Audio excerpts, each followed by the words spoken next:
Town Board, you are live. Good morning, everyone, and welcome to the November 16th work session of the East Hampton Town Board.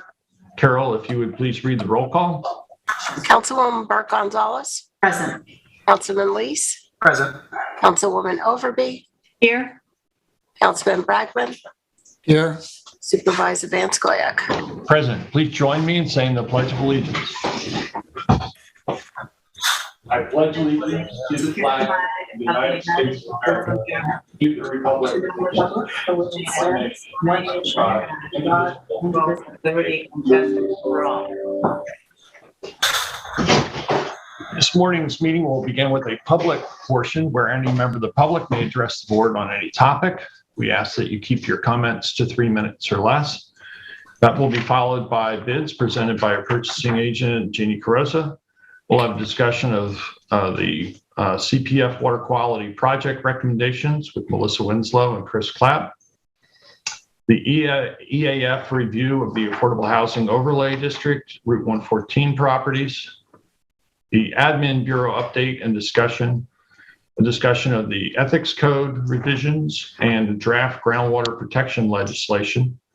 That will be followed by liaison reports and resolutions. And so we'll go to the public portion now. Do we have any callers on the line, Jason? We currently have no callers on the line, but I did see one caller just call in and then hang up for one quick second. I want to see if they're trying to redial in. That's all. All right, we'll wait just a moment. And here they are. Okay, very good. 1 second, please. Let me just go in. Hello, caller 2777. You're on the air. One sec. Oh, sorry. You unmuted a different number. Oh, my apologies, David.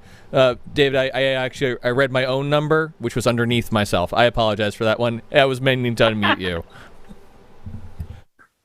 All right, this is Dave Booth. I think I'm on. Hello? Anyone there? Hello, David. Yes, good morning, David. How are you? Good morning. I'd like to offer some brief comments before you get started today on two of the topics that are on today's work session agenda. As to both, my bottom line is be very careful what you wish for, because there may be significant unintended consequences, and the benefits hoped for may either not materialize or may not be worth the price tag that you incur.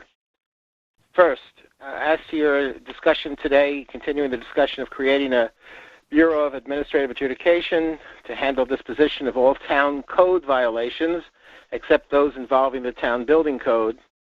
I note that the state legislature and governor have now given you what you requested. The August 20 adoption of Chapter 405 of the state laws of 2021, authorizing our small seasonal town to create a Bureau of Administrative Adjudication. However, it must comport with the requirements of the General Municipal Law, Sections 380 to 387. The only other municipalities that are authorized to create a Bureau of Administrative Adjudication are those with a population between 300,000 and 350,000, the cities of Yonkers and Syracuse, and on Long Island, the town of Huntington. From the size of those other municipalities, I think it's clear that the town of East Hampton would be simply out of its league if it follows suit. Bear in mind that the town of Huntington has a full-time population of more than 200,000 people. According to their 2022 tentative budget, the estimated number of code violation cases to be handled by their BAA, as it's called, in this next year is 3,000. I wonder how many you would project would be diverted to the Administrative Adjudication Bureau. The budget required for Huntington for 2022 is $175,000. Obviously, we have not budgeted for such a thing if it were to come to pass this coming year. State law requires the head of the Bureau of Administrative Adjudication to be an attorney admitted to practice for at least 5 years in New York and knowledgeable on the subject of administrative law and procedures, and must devote his or her entire work time to the duties of the office. Additional administrative law judges may be required, and a panel of 3 ALJs must be established, as well as specific rules, procedures in accounting and other software systems. I wonder whether the an East Hampton BAA will truly provide the benefits you seek at a price that is cost effective. The second topic that I want to briefly mention, and I will be looking forward to the continuing discussion, is the proposed changes to the town ethics code. I frankly have to say that there are unintended consequences that I think you have not, or at least the ethics board that made the recommendation has not fully thought through. We are in isolated end of eastern end of Long Island, where employment opportunities and employment pool of qualified professionals is limited. Placing a 1 or 2 year restriction on your professionals who might be willing to serve the public on town boards and town or in town elected official positions, barring them for either 1 or 2 year from absolutely having any further town government involvement and representation for clients, would be a imposition that will cause people to think twice about whether they really want to serve the government and serve the public good. Am I still on? Yes. We're still There on. seems to be a problem here. Am I on? You are on. Yes. The other thing is, I looked at the town code today, and frankly, it already exists. I don't think there's a problem that needs to be solved. I think that you have already in the existing town ethics code provisions that bar conflicts from people who are currently on boards, either elected or appointed, and becoming involved in matters that they were substantially involved in when they leave the town government or town boards. Those provisions are already there, and I think they're quite frankly sufficient. You have to be concerned about whether or not this type of restriction against the so-called revolving door of people leaving a career in government and then going out and representing people before that government, making something more than just the general prohibition against becoming involved in matters that they were involved in when they were involved in government, that is something that would really put a damper on the ability of people to be willing to serve the town. And one more thing. There was a provision a couple years ago that the town added to the ethics code, and that was to bar people who are involved in political committees from serving on such boards. And one thing I note is because of the abhorrence against retrospective laws, when that law went into effect, and a carve-out had to be created so as to allow people who are currently in elected positions or appointed positions to continue their political committee positions. So I think that you have to also consider that if you were to adopt such a law, that it would have to be prospective only in its application. All righty, that's it for today. Thank you very much. Thank you, David. Have a good day. Do we have any other callers on the line, Jason? We currently have no other callers on the line. Okay. In that case, I think we can go to our agenda items. And first up, I believe we have Jeannie Carrozza in the waiting room, who has some bids for us. Yes, we do. She's coming in right now.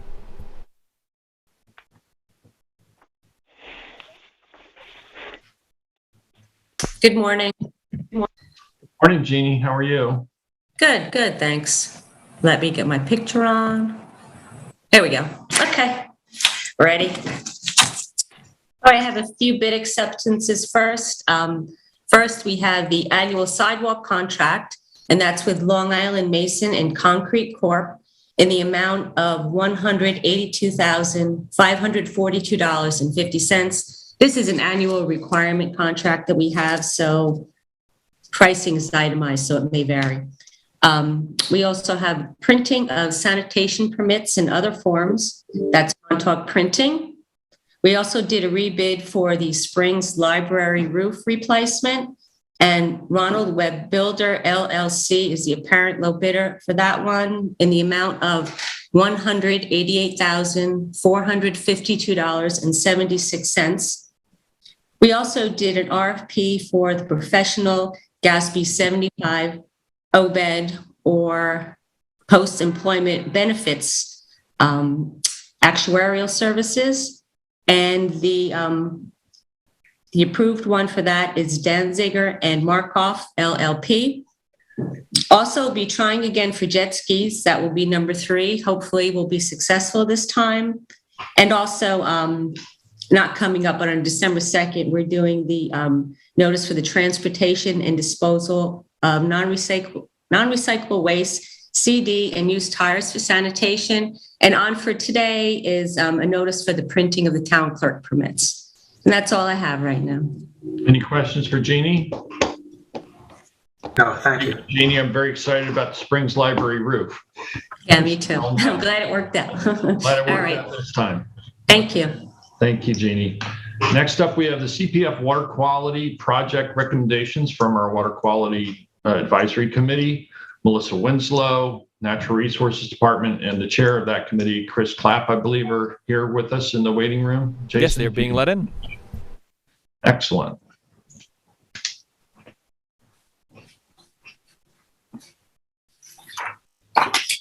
Good morning, Melissa and Chris. Welcome. Good morning. I have a presentation to show you guys. So I'm just going to share my screen.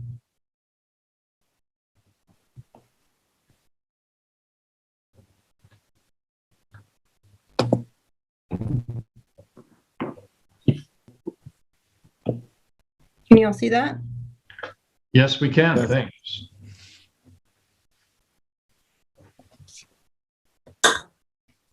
I'm Melissa Winslow. Here's Clapp, who is the chair of our CPF Water Quality Technical Advisory Committee for the town of East Hampton. We have questions for the town today. Of these projects are included in the Water Quality Improvement Plan, so they have pre-approval to the public hearing. Melissa, I'm getting. It seems that your connection's a little rough right now. Do you want to turn off your video to see if we can save some bandwidth? Sure, I can do that. Is that any better? Yeah, better for audio. Yeah, go try now. Great. Okay. So we have 2 project recommendations for the town board today. Both of these projects are included in the town's water quality improvement plan that was approved in 2016 through the public hearing process. So today we're requesting some funding approval for engineering design utilizing the town engineering contract. And then lastly, we have recommendations from the advisory committee for modifications to Chapter 209 of the town code. This is the septic incentive program for incentivizing upgrades of existing sanitary systems to innovative alternative septic systems, which is an ongoing program with the town. So I'm going to hand it over to Chris Clapp to make some of the formal recommendations on behalf of the Water Quality Committee, and then I'll be available for questions at the end. Thanks, Melissa. Good morning, everybody. Sorry, just got over a cold and barely have a voice left. So Melissa, let's go to the next slide for the pump out tank replacement. Is your screen not advancing, Melissa? It just went forward. Maybe there's a little bit of a delay. Okay. So these recommendations were brought to us by the town's senior harbor master, alerting us to the fact that there have been problems with the pump out stations, particularly over the last year or two during the pandemic. These tanks routinely need replacing anyway, as the marine environment's really tough on these metal tanks and their associated fittings. So these units are already 15 years old, and their lines need replacing, and they're looking to increase the size of the tanks from what I believe was 3,000 gallons to 5,000 gallons, and equipped with an ability to see through the wall of the tank to get a visual on the site level. That will reduce in some overflows, and then emergency shutoffs as well to reduce the possibility of overflows. We'd like to, the committee received this well and believes that it is requesting approval to move forward with the engineering for the design and replacement of the tanks so that they could go forward in the coming year. Current project request is $23,000 utilizing the town engineers. And Chris, overall, this is from excessive use, pretty much. We're finding that more boats, more people are pumping out, and to have a greater size tank would allow for more affluent not to be potentially illegally distributed within our estuaries. Is that correct? Yeah, that is correct. So the existing stations cannot turn away a vessel, right? So they have to accept vessels that come to them from wherever they might come from. And the thought is to discourage people from doing direct discharges within the estuaries or within our harbors. So I think it's also worth noting that we do get grant funding for the maintenance and operation of these locations. You get reimbursed for some of those costs through grant process.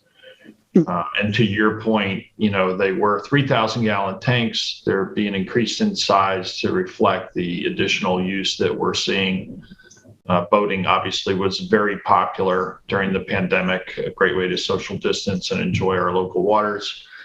Many more boaters. The marinas were all pretty much full. And, we're seeing ongoing need and desire to have efficient ways of pumping out this boat waste. I know that we've also sponsored the trustees for a new pump out boat as well, part of our effort to keep the harbors clean. Are there any other questions on this? Mr. Supervisor, you pointed out to a very important thing, that the grant funding that we received to help support the program, the only caveat to accepting and utilizing that grant funds is that you cannot accept a fee for utilizing the services. Right. So, even though that they're getting a lot of use, and which is great, that means there's no waste going into the water. It also means that we cannot receive funds for the put a fee on pumping out a boat or hauling the waste. Any questions from board members on this particular item? No, I'm supportive. I'm very supportive. I'm good with it. I'm also supportive. I support it as well. So it sounds like you have a unanimous support from the town board on this one. So I'll have a resolution on for Thursday for this to be approved Perfect. and to move forward with the engineering. Thank you. Great.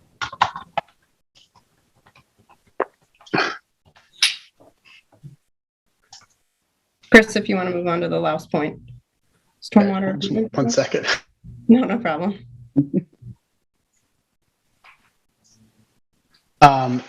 So the remainder of the discussion will be focused around Louse Point until we get to the Chapter 209 discussion. So looking to improve the conditions at the end of Louse Point Road, the parking area, the ramp, the walkways to the beach.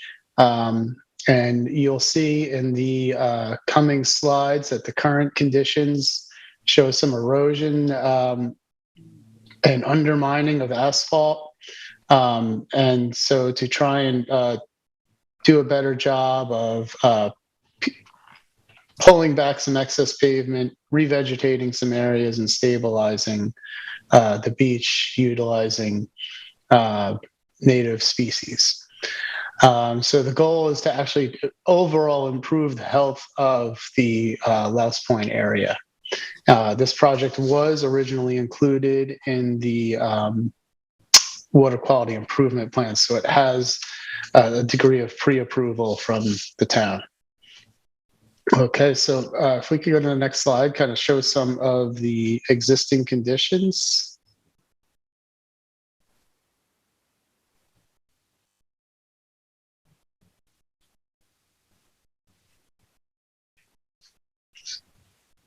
So here you'll see the existing parking lot. You can see it that they utilized some asphalt millings to abate, do some temporary abatement of some ponding and runoff within the existing parking lot area, and that the end of the road actually continues on beyond the existing post and rail fence. The goal here would be to cut some of this roadway back to the fence line and revegetate and stabilize that dune crest, and to as well as to remove asphalt millings and replace with crushed stone. Okay, next slide.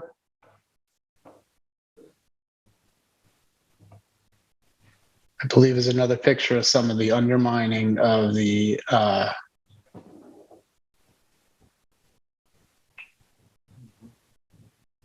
so on the upper right hand side, you could see how the runoff and the erosion in the area undermines the trail edges leading down, leading out to washouts and additional runoff entering the waterways. This would be improved by improving the permeability of the proposal would improve the permeability of that parking area, so you'd have less water running off the edges, as well as stabilize some of those formalize, I wouldn't say formalize, but stabilize some of the walkways and deter some of the ad hoc walkways. I think we have some conceptual drawings. So I'm not sure the resolution that you all see, but what they're proposing here cuts back some almost 50 feet of existing roadway that just washes off and runs directly into the inlet area, putting in a new post and rail fence with entrance points and some Mobi-Mat to enable some ADA access to get over to see the beach, as well as the stabilization of the existing dune areas. Another thing that our engineer suggested was to kind of put in a little bit of a berm so the water will flow back onto the permeable asphalt or pavement, so increasing the infiltration into the parking area rather than running off on the trails.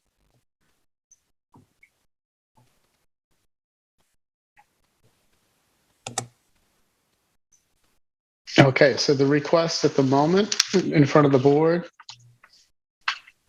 that the advisory committee is recommending to move forward with is some initial design and support services from the town engineers, a total of $19,400. We'd also, during this phase, be seeking and receiving public input as to how to have a better site that will both enhance the health of the site as well as the understanding how the community currently uses the site, so that we can work around that as well. I think including additional space for natural vegetation at the north end of that road end is important. That inlet has been steadily moving southward, and actually pulled up an aerial shot that shows how much we've lost in just the last several years. You can see the outline of the old road end extends well into where the existing inlet is. And I know over successive years and storms, there's been asphalt hanging out over the inlet at times. So I think we need to make a little more space for the march of Mother Nature southward and keep that storm runoff out of the harbor as much as we can. So I support this project. And the current estimate is roughly $130,000 for implementation. It's also one of the most beautiful spots in East Hampton, and this is going to improve it, dramatically. I've, walked it and kayaked near there. It's Sounds like a great idea. I couldn't agree more with that first statement, Mr. Bragman, that it really, people talk about the ocean beaches, but these bay beaches are also gems of the town. And so I think one of the main discussions is the next steps on this. This is solely for the engineering, just to make sure that we would have an engineer be able to help us with our outreach to the community members, stakeholders, to design something that would be appropriate there and also environmentally beneficial. So it's not the last plan. Things can change, but this is to pay a person to help us with that plan, and then the outreach will continue to move forward. So That's we've correct. had multiple, go ahead, sorry. Right, We've had multiple discussions at Spring CAC meetings about this, and I know that members of the Acquabonic Protection Committee have weighed in, and they have more to contribute.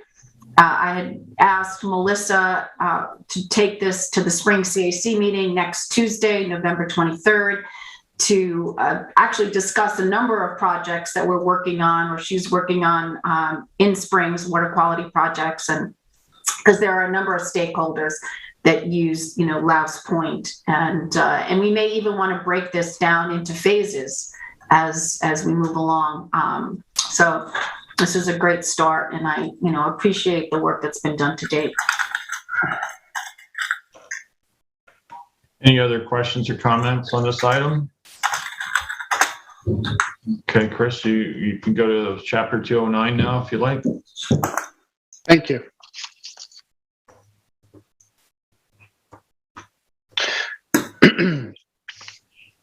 So the current request here is to make some amendments such that we don't to the septic improvement code in the town code in order to prevent the need for annual code changes, so that small changes can be done programmatically.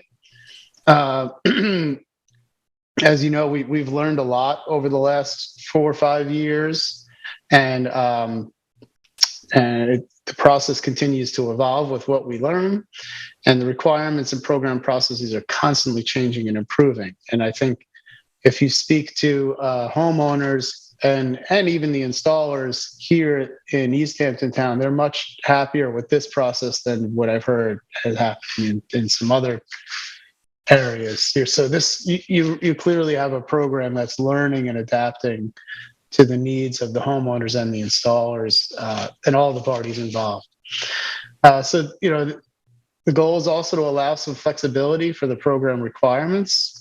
The advisory committee is proposing code changes to allow the program requirements to be based on the approved process and program forms rather than consistently modifying town code. And the backbone of the program would be based on town code, and specific requirements would be based on modifications to the application forms themselves.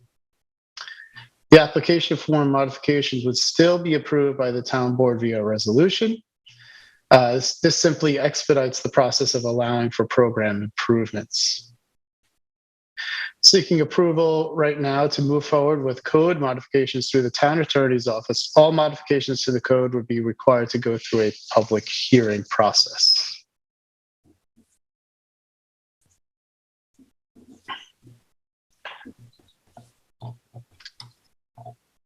So the short questions from board members. I'm supportive.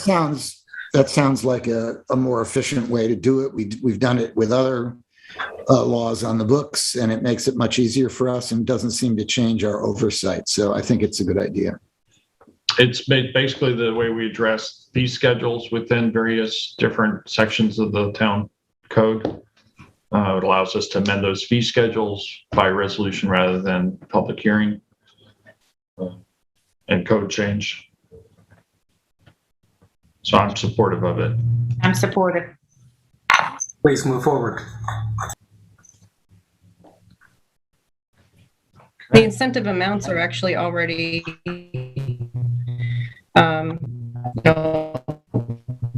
They're already listed that way, correct? Yeah. So I think that's all we have for you guys today. Really appreciate your time. Great. Thank you so much, Melissa and Chris. We appreciate all you do.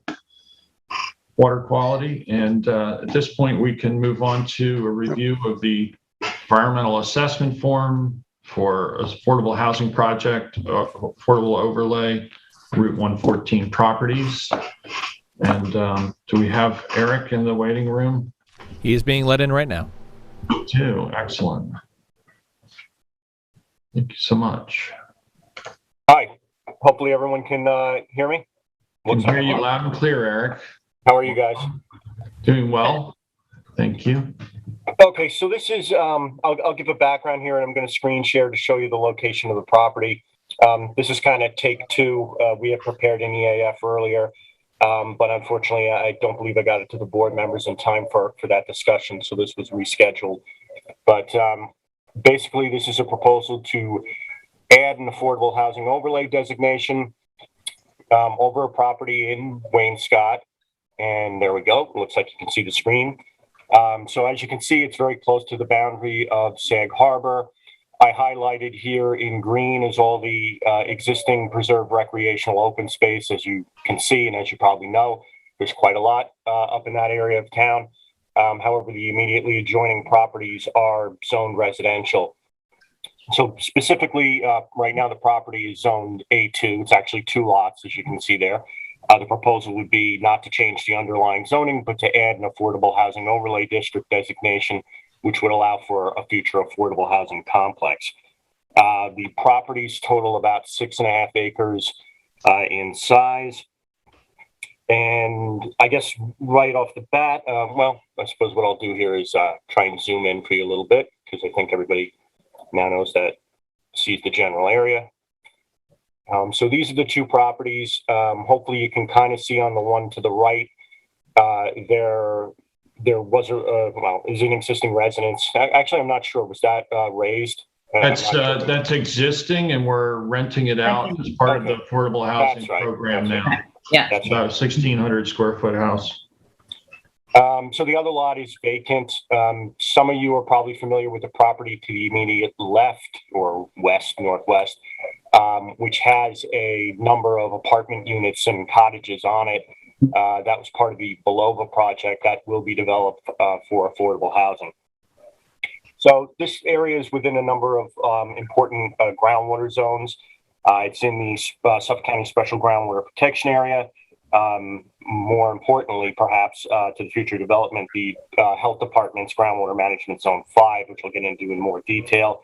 And it's also within the Pine Barrens. And you should note, though, it is not within the town's water recharge overlay district.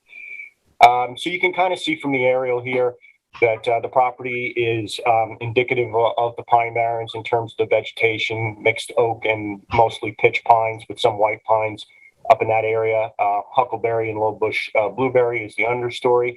It's mostly uncleared. There are some areas of clearing and some invasive species present on the property. That's mostly in proximity, in the proximity of the residents.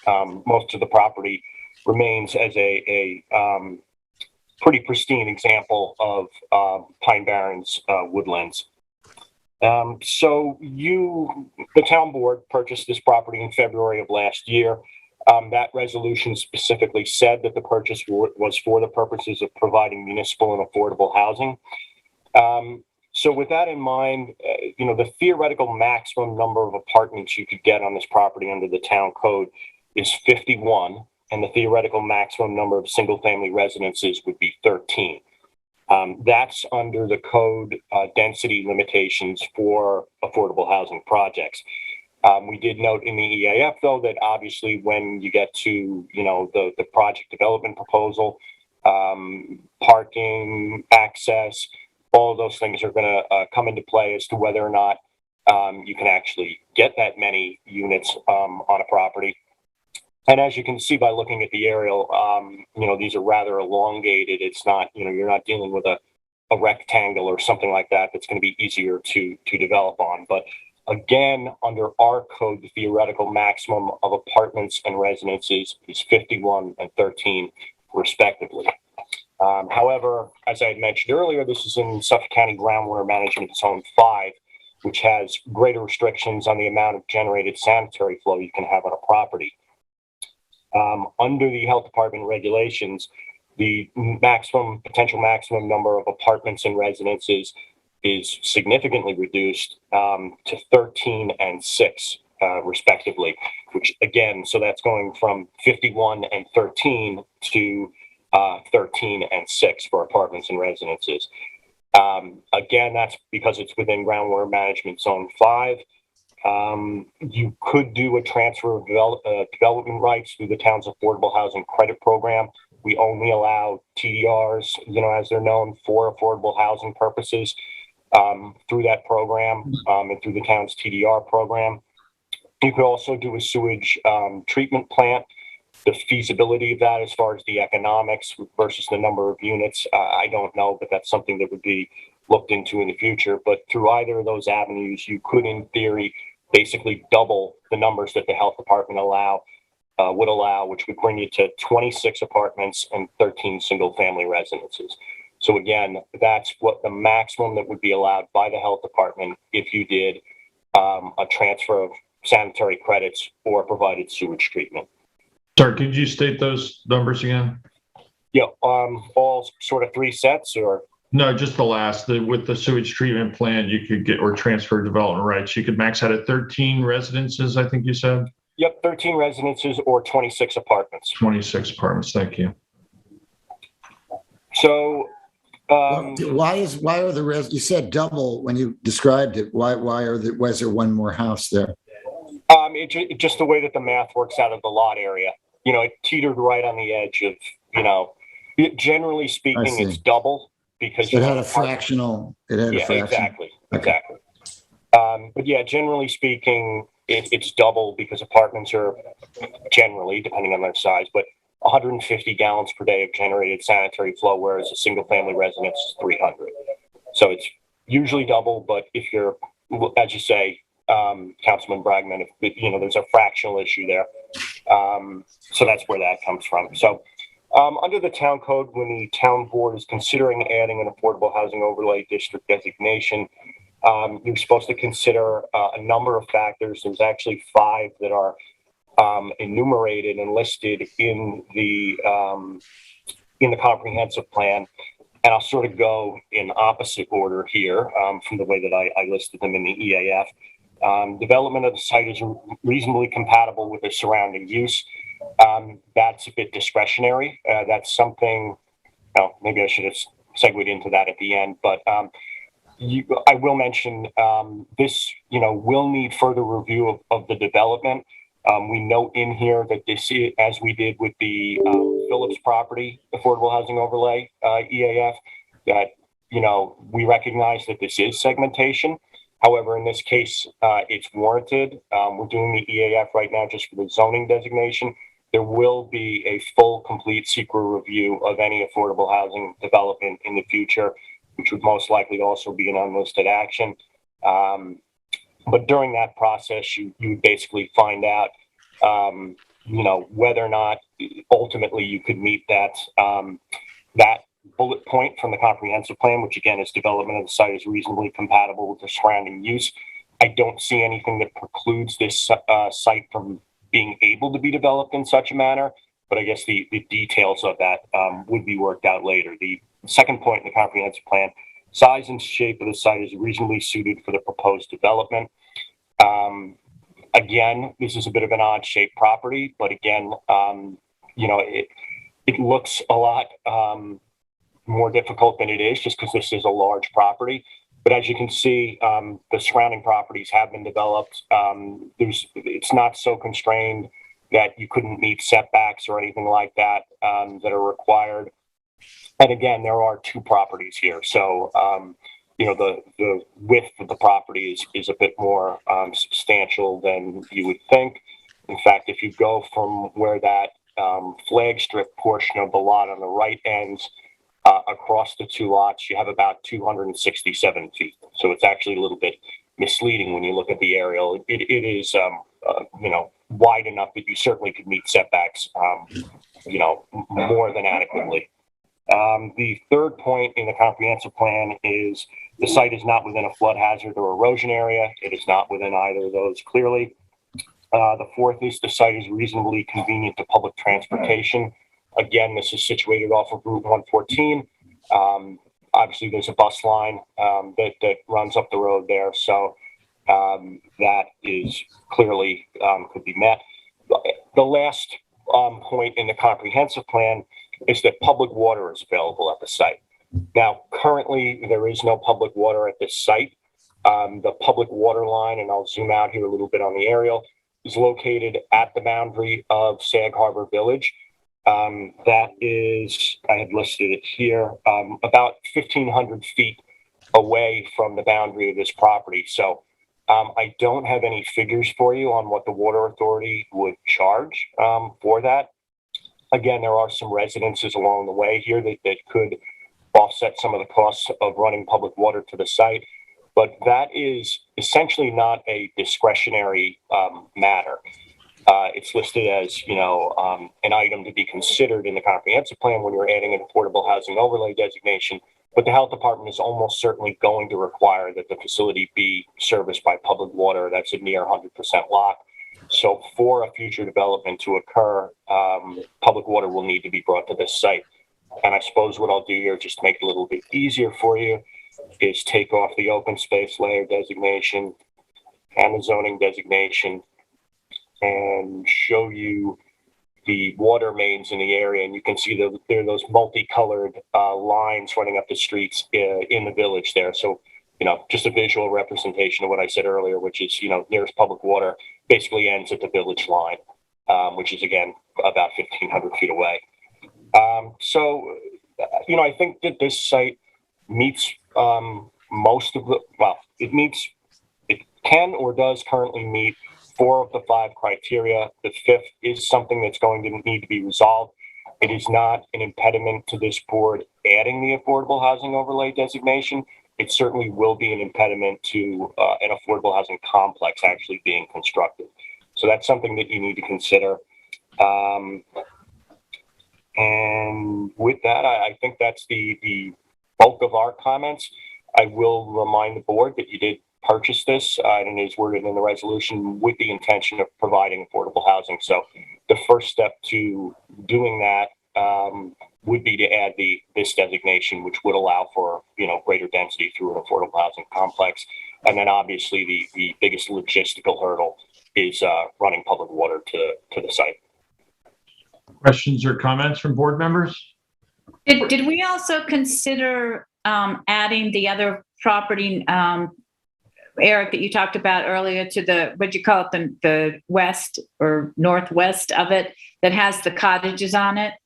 Were we considering? Sag Harbor Housing Trust, I believe. Exactly. Were we going to consider that as part of this adding to the affordable housing overlay? We did, and it certainly wouldn't be prohibitive.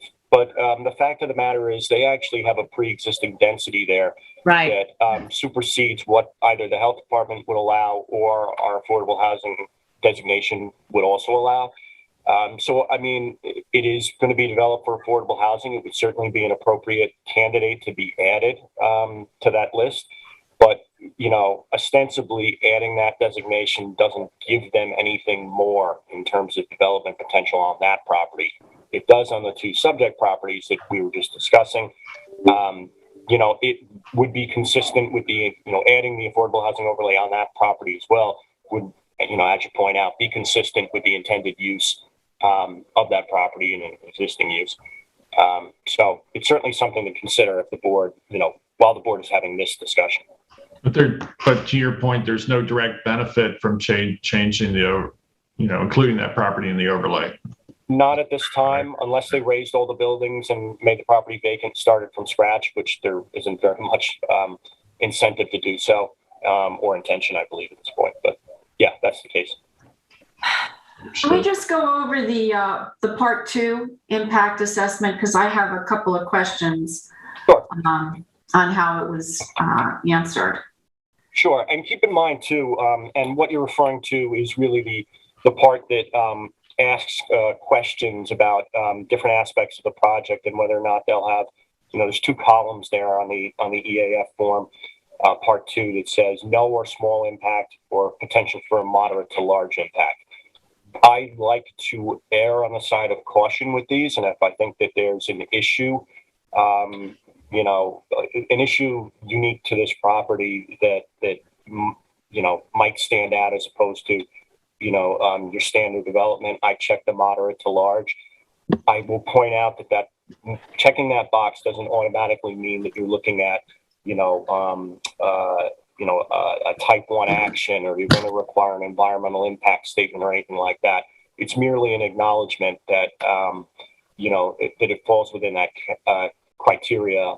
But again, those questions are discretionary. That's sort of, does the board think there's not, no potential, or it's going to be very small, or maybe there's a concern here, and that's where I check the moderate to large. But with that in mind, I'm sorry, your question. Yeah, no, I appreciate that, Eric. No, I guess it was, question 3. Will the proposed action impair the character or quality of the existing community? And I know you checked moderate to large impact, and I guess I don't necessarily agree with that. I mean, if we were to put 26 apartments or 13 single family homes there, I don't think that impairs the character or quality of that community. So that was one thing that I questioned. And then 7, will the proposed action impact existing public-private water supplies? And you've checked moderate to large impact may occur. And I'm assuming that's just the action of bringing public water there. Is that why? Because I don't think bringing public water to that parcel or parcels, I guess when I think about moderate to large impact, I guess I think of it as a negative. And I don't think bringing public water, 1,500 feet is a moderate to large impact. Yeah, I will say I actually sort of teetered on how to answer that question, because I think it would actually probably be a very significant positive impact if the water main was extended further down, Route 114, perhaps even past this property. I don't believe that public water picks up again until you get to about the Ross School. So, potentially as part of extending the water main, if that was done even past this property, it could have a potential significant positive impact. But again, those are discretionary, and that's why you as the board have this discussion before you, adopt the document. And then the last question I had, 9, was, will the proposed action result in an adverse change to natural resources? And I'm assuming you checked moderate to large impact may occur because of the clearing that would be required? Yeah, which I didn't, there was analysis in the body of the document where I talked about the potential impacts of clearing. I skipped over it in this, presentation or discussion. But, in theory, with larger properties in the town, residentially zoned properties, you have a maximum allowable clearing of 80,000 square feet, or roughly 2 acres. Again, this is about 6.5 acres combined. You could clear more in conjunction with an affordable housing complex. That's permitted under the town code, and that does often happen. That happens more often on properties that are not within groundwater management zone 5, where you can get more units, and then thus you're, disturbing more land area. But yeah, that's exactly what I was getting at. This is for the most part, native, never cleared, pine barren habitat. I would, again, it's going to depend upon the number of units, the total amount of disturbance of the property. Obviously, with this property being relatively elongated in shape, you're probably going to need an access road that comes down from 114 quite a significant way, which is going to add more clearing. But yeah, I mean, the short answer to your question is that's exactly what I was getting at. The fact that this will permit, if you do develop it as an affordable housing complex, you will, in theory, be permitting more clearing on this property than if it was developed as 2 residential properties. Yeah, I wanted to ask. I'm sorry, Kathy. I was just gonna ask my colleagues what you think, the response should be to 3 and 7. I agree that 3 and 7 should be moderate to large impacts, given the sensitivity of the land we're dealing with. You're in a special groundwater protection area, you're in a pine barrens area. Are those critical environmental areas, Eric? Yes, the South Fork or the special groundwater protection area is considered a critical environmental area. Yeah, I think that's an appropriate answer because, the ground cover is the essential mechanism in those critical environmental areas, which protects the aquifer and helps, purify runoff. So I think it is appropriate to cite moderate to large impacts on both of those. So I agree. And you've also got habitat impacts to the northern long-eared bat. I agree that 9 should be listed as moderate to large. This property is not, though, also in the water recharge overlay. That's correct. So that's, I think, an important factor, probably in favor of this site. The number 3, part of the community character is 8 units in that small piece of property next door to it.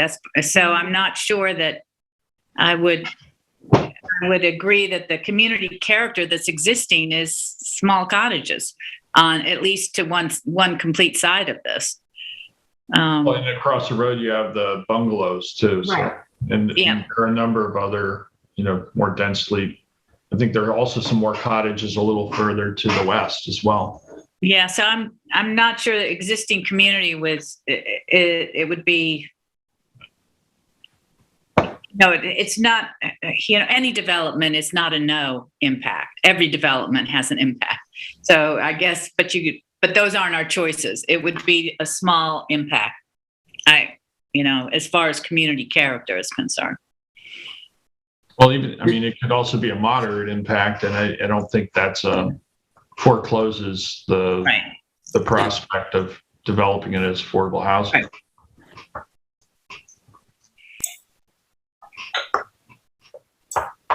Any other comments or questions for Eric? No, I read through it. I thought it was calculated. And what Kathy was saying is about the existing community. If it could be in the middle, it would be great. But I would agree. I think it's going to be more moderate than necessarily small or large. But that's what we have to check off on it. But again, I thought the EAFs were well written and analyzed. And as Peter said, it doesn't mean that it's not developable for affordable housing appropriately either. Everything can be designed to be appropriate. So when would next step is we need to schedule a public hearing, right? Yes. Well, you should, correct me if I'm wrong, John, but prior to scheduling the hearing, the board should be adopting the negative declaration if they wish to make one, which is what we're recommending. Yes. Certainly you have to have it adopted before you actually make the change, but it would be best practice to do it ahead of the notice even, so it's available for the public to be aware of. Okay. Then we'll schedule a resolution to adopt neg deck. Yes, please. Mm-hmm. We can put that on for the 2nd of December, potentially. Okay.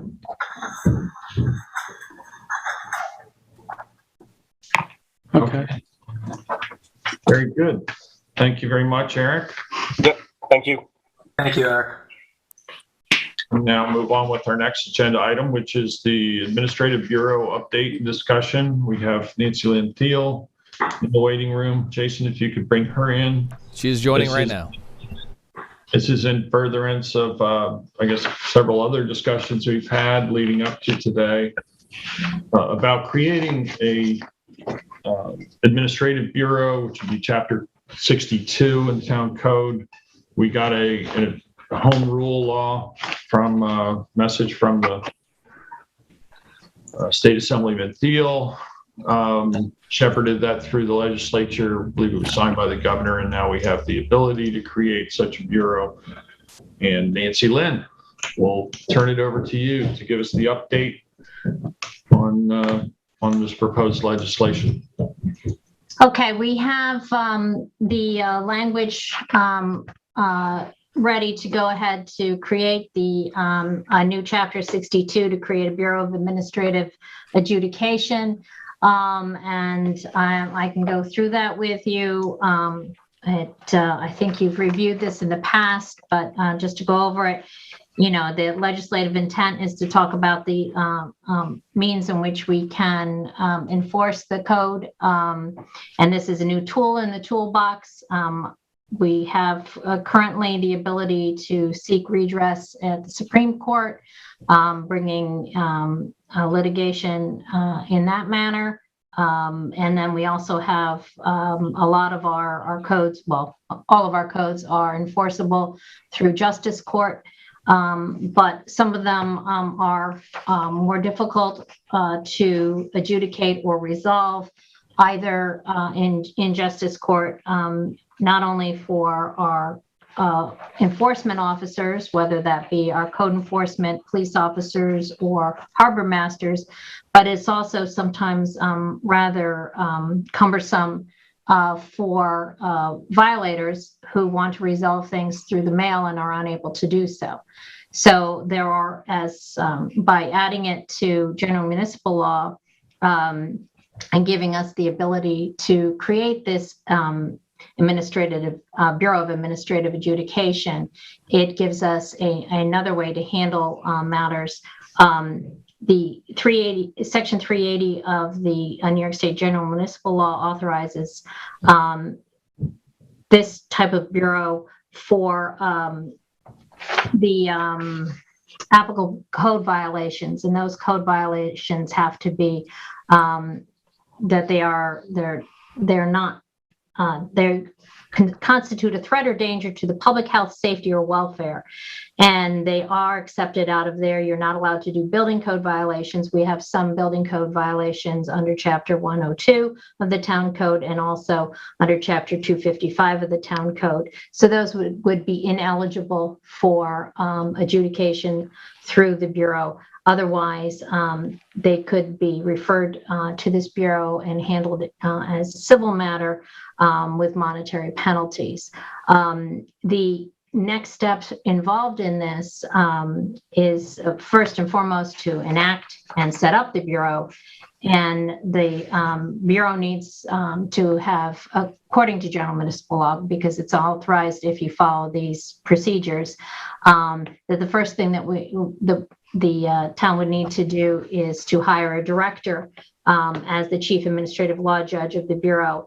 And has to be, obviously has the qualifications, has to be an attorney in good standing, admitted to practice for at least 5 years in the state of New York, and should be knowledgeable on the subject of administrative law and procedure. Once that person is in place, they promulgate the rules and regs for this Bureau. They also are in a position to appoint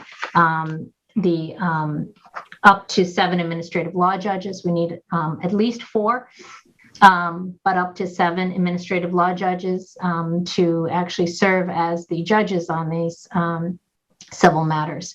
So the director is not actually one of the judges. They have to, they just are an administrator of it. But that would be the first step that we need. Probably need some clerical assistance because as you can imagine, once these tickets are written, somebody's going to give a call and say, what do I do with, I got this, how do I take care of this? Or how do I resolve this? Or who do I see? And also somebody would be required to be in charge of handling the fines that are collected and making sure that those are properly deposited and so on and so forth. So the first step would be to set up the Bureau and hire a director. And then once the policies and procedures are in place, then we can go forward with, or while the director is setting up the policies and procedures and getting staffed and so on and so forth, determine which chapters or which sections of our town code that we want to be able to refer to this administrative bureau. Well, that might be a really good point to segue. We do have a number of individuals with us today. On the enforcement side, we have Chief Sarlo and Kevin Cooper as Director of Code Enforcement, Chief Ed Michaels of Marine Patrol, and this kind of came to our attention through our enforcement agencies, and maybe you all could give us just sort of a brief rundown as to what you see are the advantages to having this in place. I know some of it, I believe, relates to the bail reform law and additional discovery rules and requirements that extended all the way to code issues, not just criminal summonses, but also to just basic code violations, and that had the potential for gumming up the works, if you will. So one of you care to give us a little bit of background on how this will change the process for summonses and adjudication from your perspective? I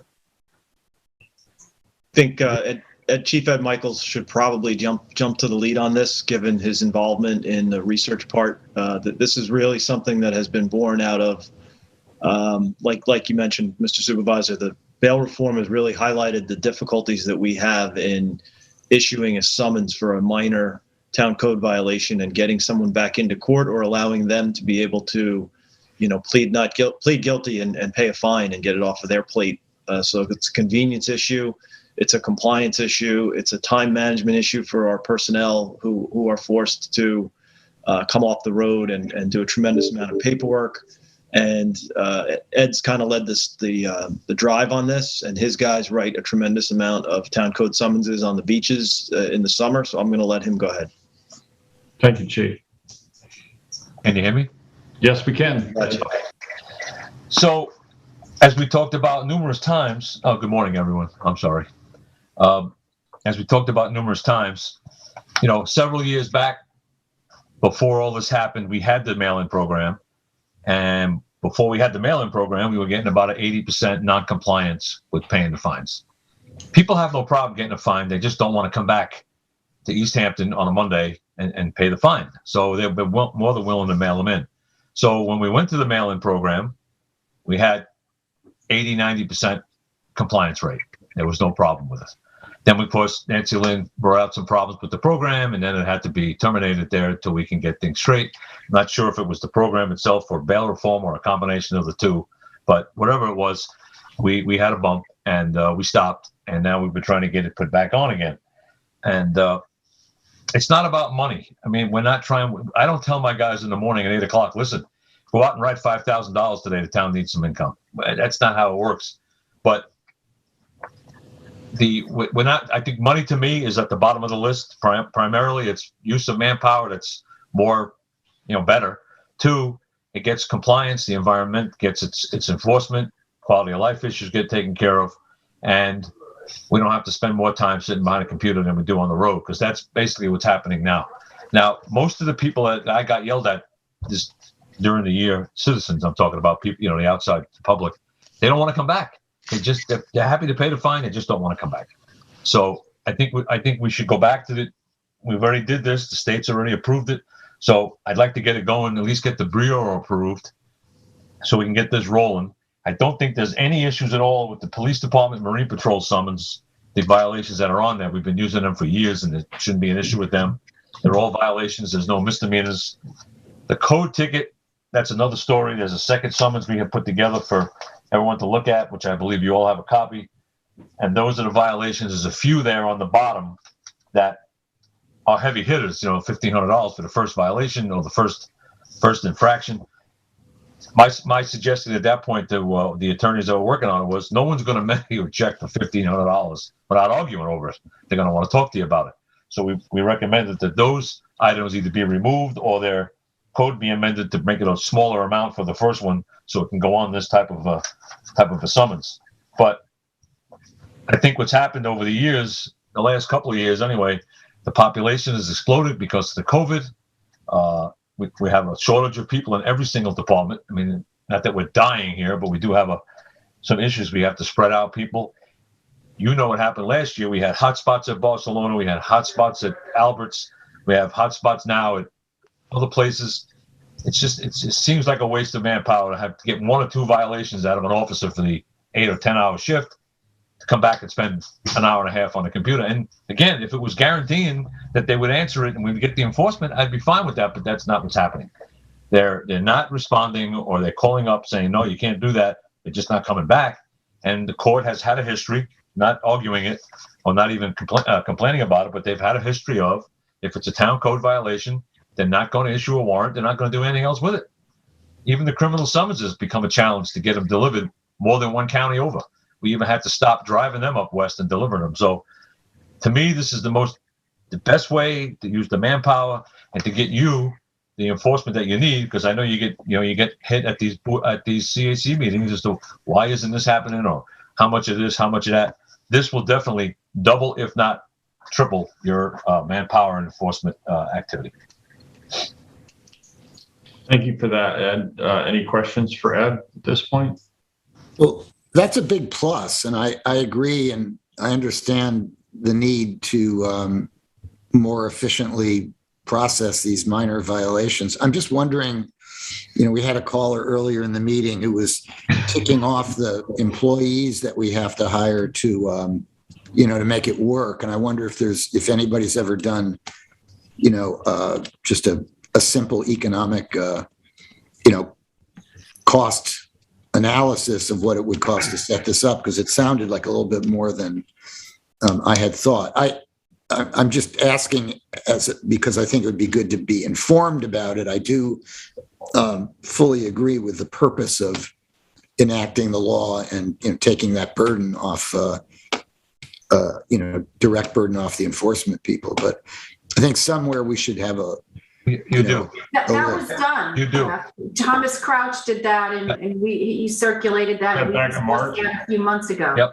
Yes, you do. Right. Well, I haven't looked at it in a number of months. So the numbers that Thomas is stating is that it might cost the town, somewhere about $120,000 to run the program with the staffing, but first year might take the loss, second year might be upwards of $150,000 to $200,000, and based on some of the fine schedules and just trying to get individuals to actually pay the fines. A lot of people don't. For me, it's almost like the easy pass. If I pay the fine right now, it's $16 for me to go over the George Washington Bridge. But if I don't, I'm paying $300. So of course I'm going to fight this. So I'd rather just have the opportunity to pay the lesser fee through this amount, and even more so, I think the town has the obligation just to enforce the code. Yeah, I agree with that. I'm just wondering how it compared to what the income that the ticketing would bring in. Well, it's a number of factors. As was stated by David, Mr. Crouch had done an estimate of what the costs would be in the direct costs from personnel being hired. Right. But you also have to look at the time saved and the amount of man hours that you're going to actually be able to enforce the code as part of that. Yeah. Yeah, I got that. Did we come up with a number? Sorry, let me just finish. And then in addition to the man hours saved and the additional enforcement out there, that's probably going to generate more violations, because if they're not tied up in the office for an hour and a half doing paperwork, they're out actually able to, issue those summonses, which, quality of life issues we hear from the public, they want more enforcement of those items. And then in addition to that, you have the actual fines that you'll be taking in, and the volume of I think summonses that get paid in a timely way will additionally help. So it's really multiple different factors that impact the economics here. It's not just. I understand all that. I was just wanted to drill down and do a comparison about what kind of money we think we're going to bring in. I understand. I think. If I may, I think knowing that what the cost is as far as salaries goes, you need to have the director, although there's no requirement that they be a full-time director. You probably will need full-time clerical. Beyond that, the administrative law judges, although you need to have at least 4, you can pay them per diem. So that Right. it's a matter of how many hours they put in.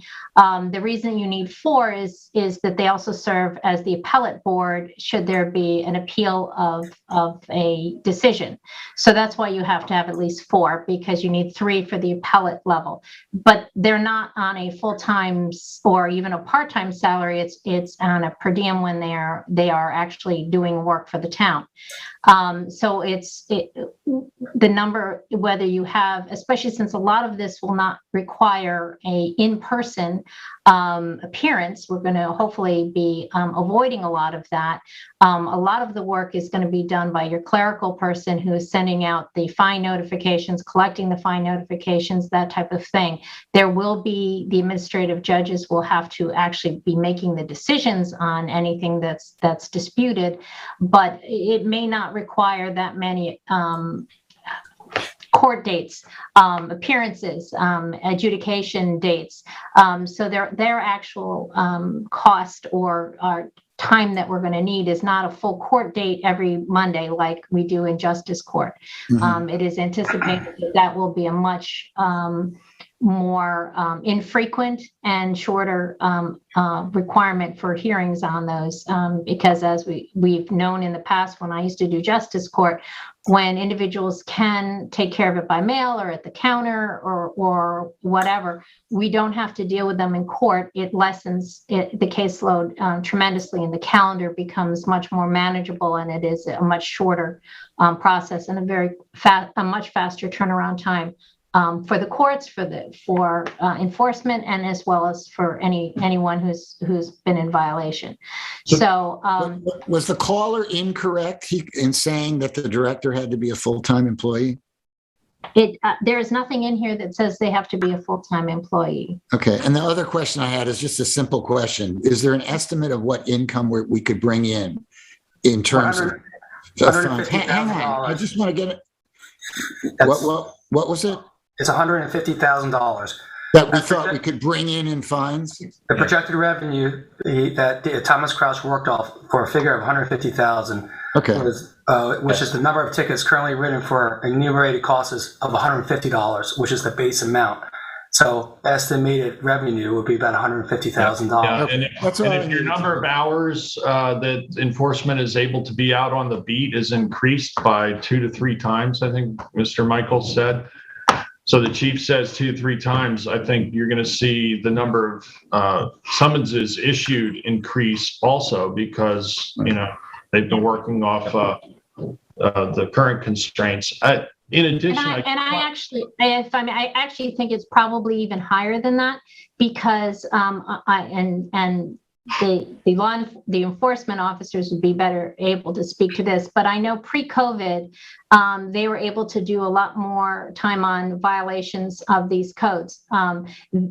During COVID and some of the COVID-related responsibilities that they had did change the types of man hours that they had. And so there were less violations that actually even came to justice court during the last 2 years. I'd say if you looked at the numbers from 3 years ago, it probably would be much higher as to what I know Thomas used the last year or so, because that's the most recent, but things are very different because of that. And where that is easing up now, I think that code enforcement is able to now go back to more enforcing the code rather than the COVID restrictions.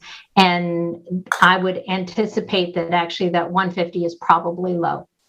I think that's a very good point Nancy went on there. Yep. And that a lot of these offenses, they're observational offenses right now.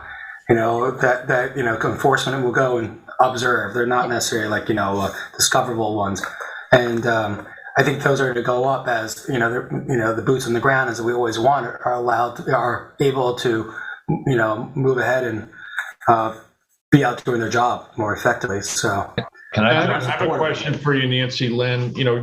Some time ago, we had a situation where I believe we had a service that took care of mailing out and collecting fines and they would get a percentage of whatever the fine was in the collections, and the collection, if you didn't pay the amount by 30 days or whatever it was an escalating fine or fee.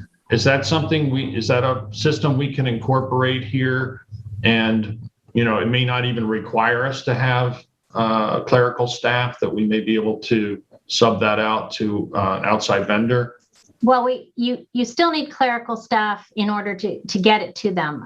The Justice Court, I believe, uses that system, and they do still have clerical staff in order to refer it, because somebody actually has to take these tickets and put them in the system so that they can be referred to that. So you will need the clerical. I don't think that's something that we could put back on our enforcement, because there would be a conflict there. However, one clerical person could obviously take care of that, as well as collecting any monies that are directly sent or not through such a system, and keeping track of the status of any of the violations that have been filed. So I think it's that probably, not that I want to downplay what the director's responsibility will be, but I think that person is going to be the one that keeps things functioning and moving. And that is certainly, using such a system is something that the director could incorporate in the rules and regulations of the Administrative Bureau as the means for collecting fines, or one of the alternatives for collecting fines.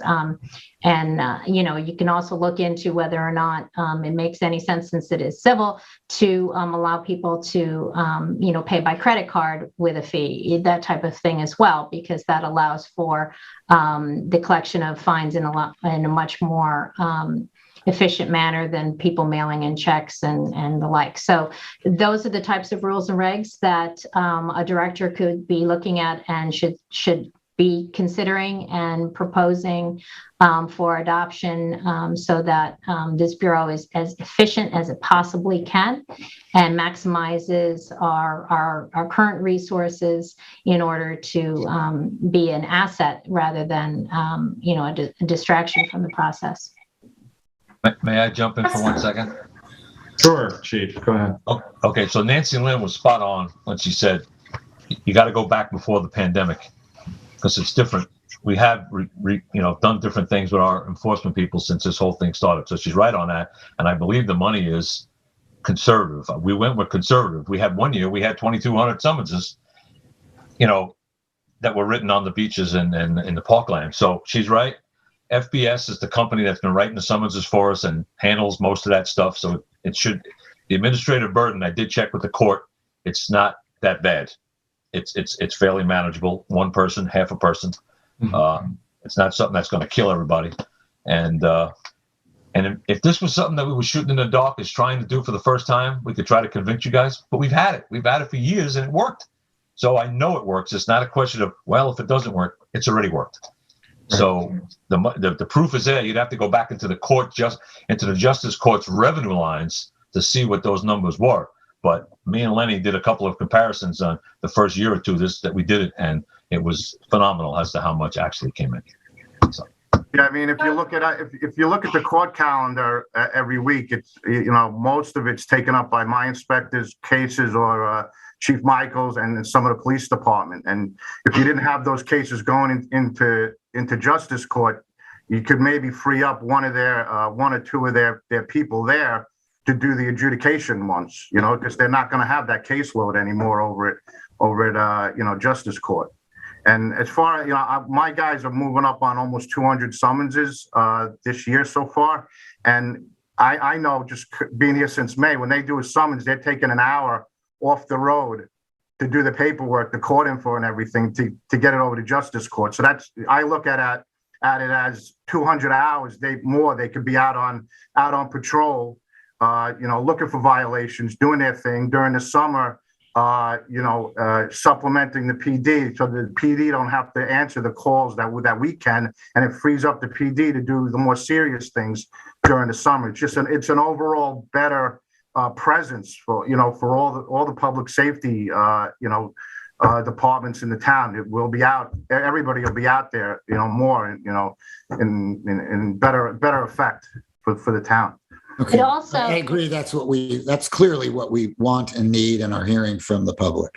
and Jeff, I think you and I spoke a while back about concerns about enforcement on the rental registry, and that has been difficult.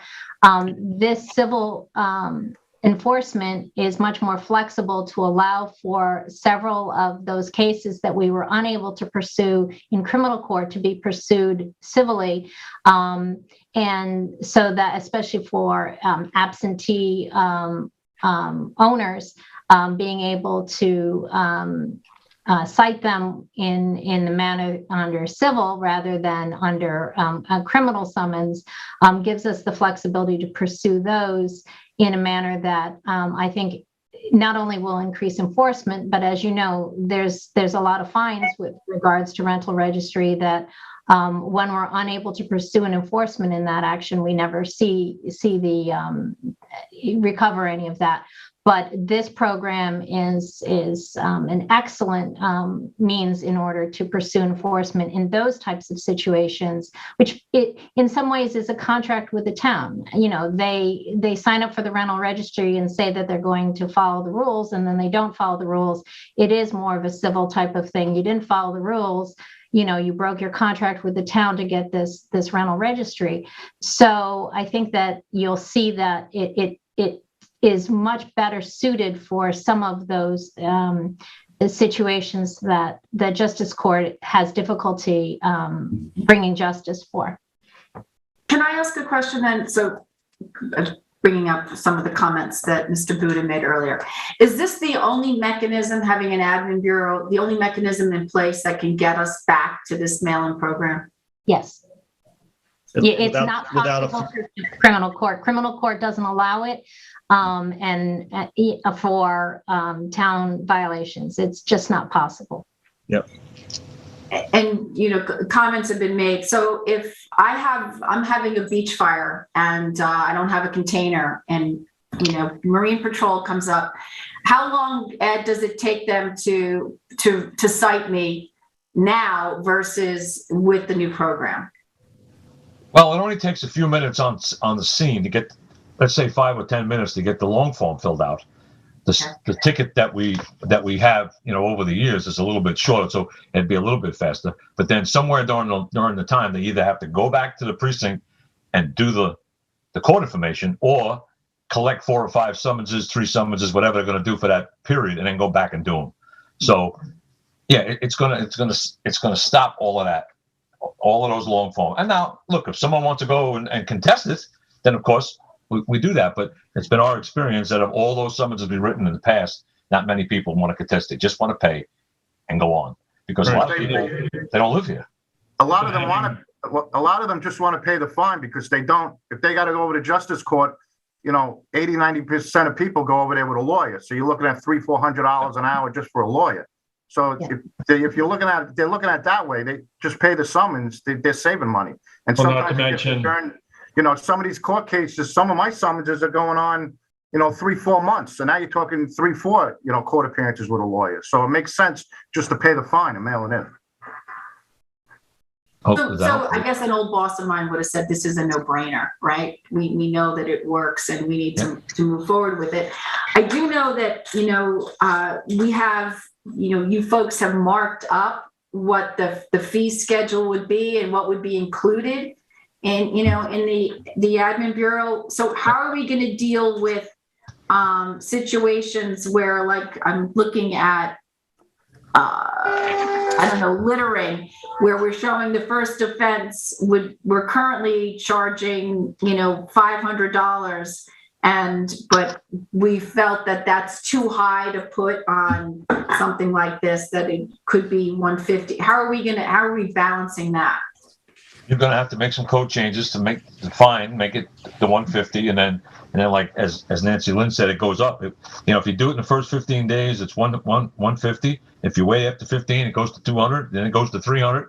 So your incentive is to pay it right away. But you guys can do that just through a resolution, because that's how we did the first one. I guess what I'm asking is what, you know, I'm looking at what you had marked up for us. So what we should be looking at is what's printed and not what we're currently doing. You're recommending what's been Yes. Well, Right. The Marine Patrol Police Department one has been that way for years. So I wouldn't change any of them. And then, of course, the code enforcement one, this is what we recommended. Yes. This is what The code one needs some additions, like, Yeah, you he know, wants to put some the more, leaf blowers, it needs a couple additions on mine. I'm not sure about the fire marshals, but the code one needs some additions. Yep. Yeah, That's I think like rental registry and the like needs to be on there as well. So I think that there are additional ones. I think this was a good first. These are the ones that are resolvable easily, but I think like rental registry and some of the others that we've had difficulty with, those should definitely be added on there so that they can be. So in terms of timeline, we could go ahead and have a public hearing. We can adopt this legislation, and then we can adjust the fine schedules. In the meantime, we can be looking at that and get that all set up. Yes. Ideally, we would want to be up and running early in the new year. Yes. And, try to get things back to where we were pre-COVID, discovery rules and all the additional, paperwork that became required for just code violations. So any other comments? I did want to point out that in the legislation on 6211J, we need to change the surcharge should be paid to the town of East Hampton, not the town of Huntington. I have a couple questions. I like Huntington, but not that much. Right? That's it. Well, I will go through. I apologize. I got this assignment at the last minute, and I did think it was. So I know that I got a few things changed.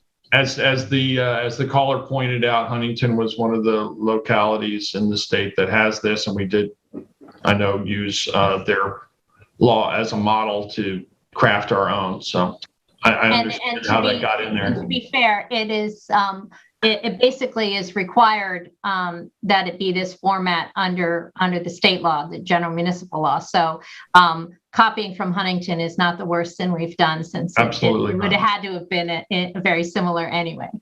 Can I just ask a couple questions about the legislation? Sure. You've got 62-2 civil relief. Is it practical that for the last sentence, any civil monetary penalty may be added to the tax bill liability of the subject property where the violation occurred? It seems like many of these violations are, not at people's, homes. They're, on the beach or, So isn't that just the mechanism to get payment out of them? If they don't follow through, then you put a lien on their property if they have property in town, and we extract the funds that way. In the cases where they don't have property in town, though, obviously it's not going to apply, right? Right. Mm-hmm. So that's why it's not a shall be, it may be. So it gives the option if the violation's on the property. I found 62-6 administrative law judges, section A, confusing. I don't know if there's a. This is this is a little bit different than Huntington, and there isn't a requirement that they be appointed for certain times. I can suggest alternative language on that because having them staggered in that way is not necessary under general municipal law. So I'll send you what is required under that section, and that may be a more a cleaner, more straightforward way to do that section. Okay, are there any other changes to the draft? Do you have something else, Kathy? I do. How does 62-9 final decisions and judgments C, where the charge of a violation has been sustained, there shall be levied, in addition to the monetary penalty, a mandatory surcharge for administrative costs in an amount to be determined by the director. So if I go to court because I've gotten a ticket for having a beach fire without a container, and I get it ruled that yes, in fact, I didn't have a container, you're also going to charge me for going to court? Well, you're charged if you go for a speeding ticket. I can tell you right now, you're going to be charged a surcharge. under the current scheme of things. I mean, that's standard I- practice. And isn't I, it? and I think it's great, Kathy, that you don't know that, because that means you haven't I been. haven't been to court. So that's an excellent thing, and we're very happy to hear that about that. I will double check that, whether or not that is something that Huntington uses or that has come about. It may very well be part of what is in the general municipal law, but I will get clarity to see if that is something that was borrowed from Huntington or comes directly from the state law. And I'll get you an answer on that, whether that is, but it is, my understanding is that's allowable, that helps offset. So the director can adopt with rules and regulations that the handling of these matters may have an administrative fee, whether it's an administrative fee to use our payment service or it's administrative fee for mailings of information back and forth. Those are costs that courts allow. When I file in Supreme Court, one of the things that we have to do is pay the fees. Filing fees. So that is a standard use of any administrative bureau, whether it's civil or it's criminal. Helping pay for the system that moves it along is a recognized cost. So that may recoup some of the overhead that we're looking at as far as administering this bureau as well. Now, we also want to make sure that people do respond. And if you're going to ask for a certain amount of fines, adding like another $100 surcharge, if at some point you start looking at it as, are we getting onerous, and may want to keep that at a minimum. And you certainly can't make it more expensive to fight a ticket than to acquiesce to it and take responsibility for it. So there are some limitations on that, but there can be fees associated with processing this. So I will check to see if that's something that Huntington or some of the other bureaus that have been established and running for a while use, or if it's something that's part of the general municipal law. Okay, and then I've got a question, 62-11, administrative appeal. There shall be one or more administrative appeal panels. Like, I'm assuming if we're hiring up to 7, judges for the panel, we can mix and match depending on people's schedules. Well, it doesn't have to be, It has to be 1, 2, and 3 can only appear together, and 4, 5, and 6 can appear together. What it is if you have 4, which I think, considering the number of individuals that they all need to be attorneys. So if we have 4, if lawyer number 1 or administrative judge number 1 is the one who renders the decision, you have to have 3 separate people create the panel. The panel has to be of at least 3. So that's why there's a minimum requirement of 4. But this is not a new level of appointees. It's from the administrative. But my point is that you can mix and match. If we've got 4, you pick the 3 that are available that day. No, you pick the 3 that didn't do the original Administer decision. the case. Oh, I thought we were having the director and then we were having 4 the judges. The director cannot serve as an administrator. Right. I thought we were having, like 1 as a backup in case somebody wasn't available that No, day. it's for the appeals. It's so that you always have 3 available to be the appeal panel. That's why. Yeah, that's what I don't know if I'm not making myself clear. I thought we were having a director. Yes. And then we were having, the panel needs to be 3 judges, but that we were going to have 4 judges.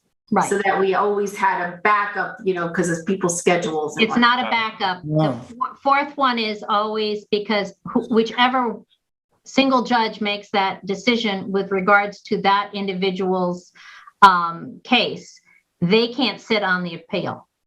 Right. So you need 3 additional. So that's why you need the other for the 3. appeal. So we don't have an extra.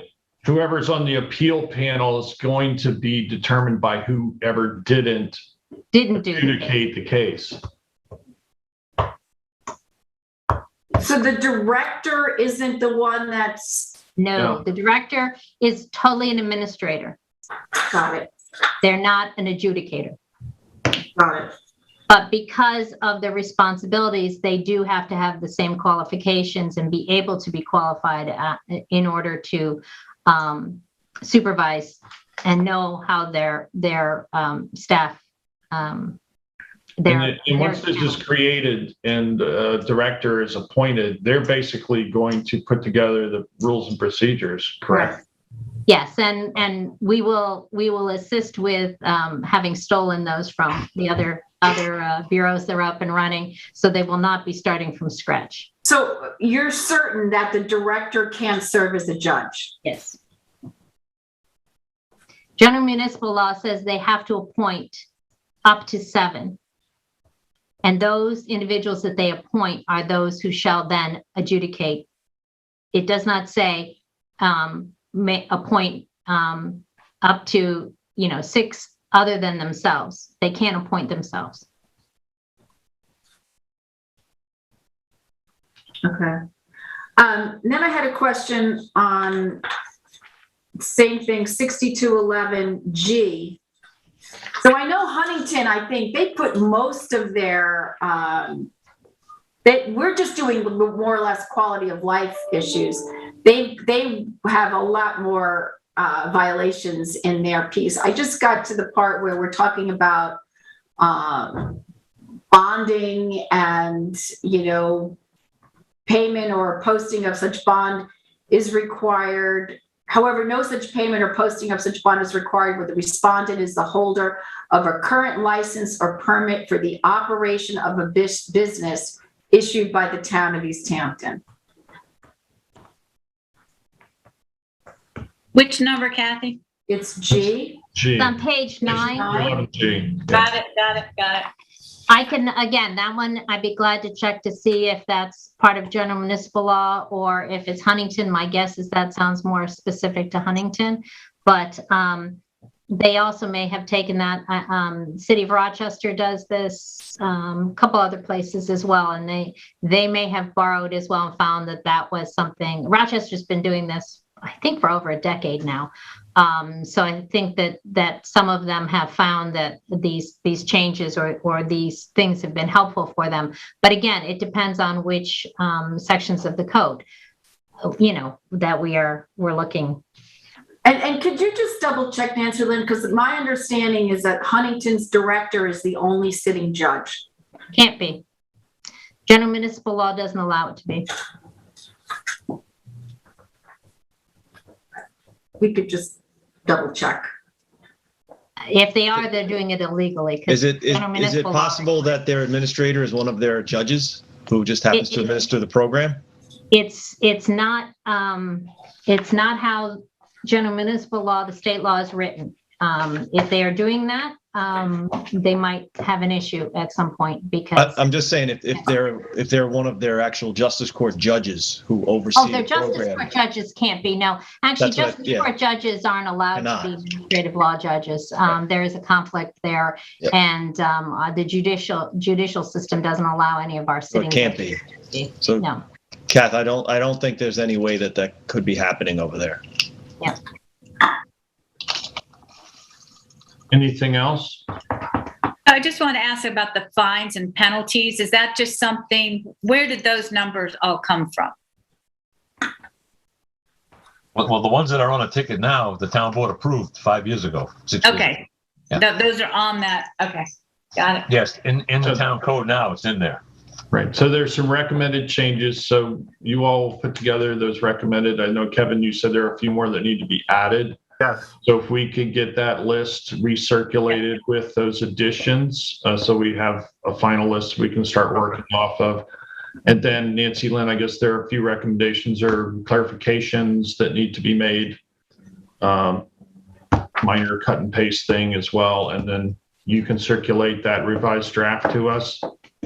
Certainly. Yeah. I'll circulate a revised draft for on the Administrative Adjudication Bureau, creating that. So addressing the comments, and then if once that's circulated, board members don't have any further comments, suggestions, questions, whatever, then we could move this forward for a public hearing.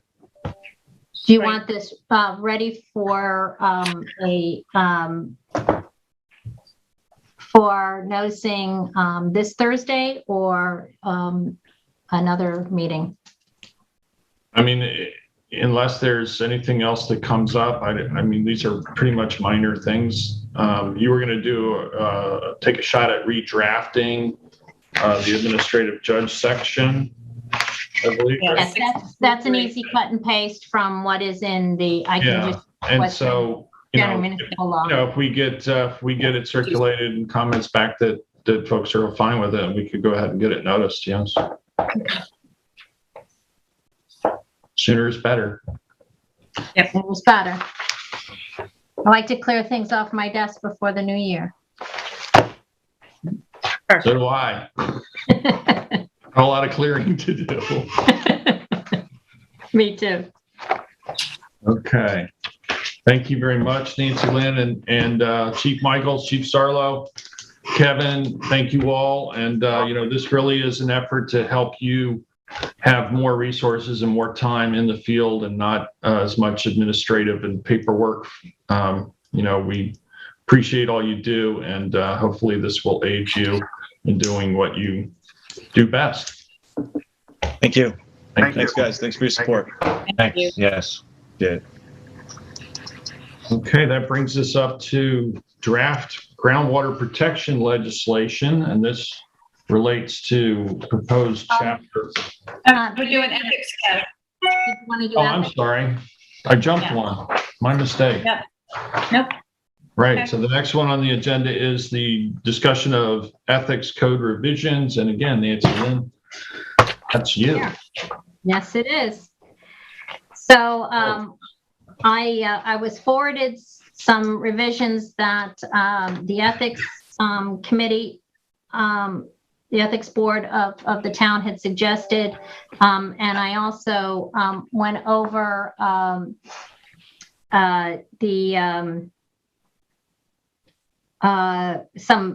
areas. There is a model code of ethics that the state controller provides. Went over some of the items in that with Kathy to see where we can get some clarification. I know there was some our concern about the fact that we wanted to name the boards and make it clear that the ethics board would be on there. So if you look at page 2, there's a definition for municipal board that's on there. And then there's a lot of the revisions are just making sure that the references in here are to the municipal board. Wherever possible, I also try to make any he or she, since we're making changes. Then there were some changes. So that's basically through most of it. Posting and distribution, there was a question, time-wise as far as, and the model code suggests saying promptly that you do it upon appointment, employment or appointment by the town, and then circulating amendments when those are adopted, and putting the posting, moving the posting so it's at the same, that they're part of posting and distribution. So that's just kind of a housekeeping, keeping those together. There was on the disclosure statement, a couple of minor changes. Wanted to bring it to right that it's 2000 and not 1900s.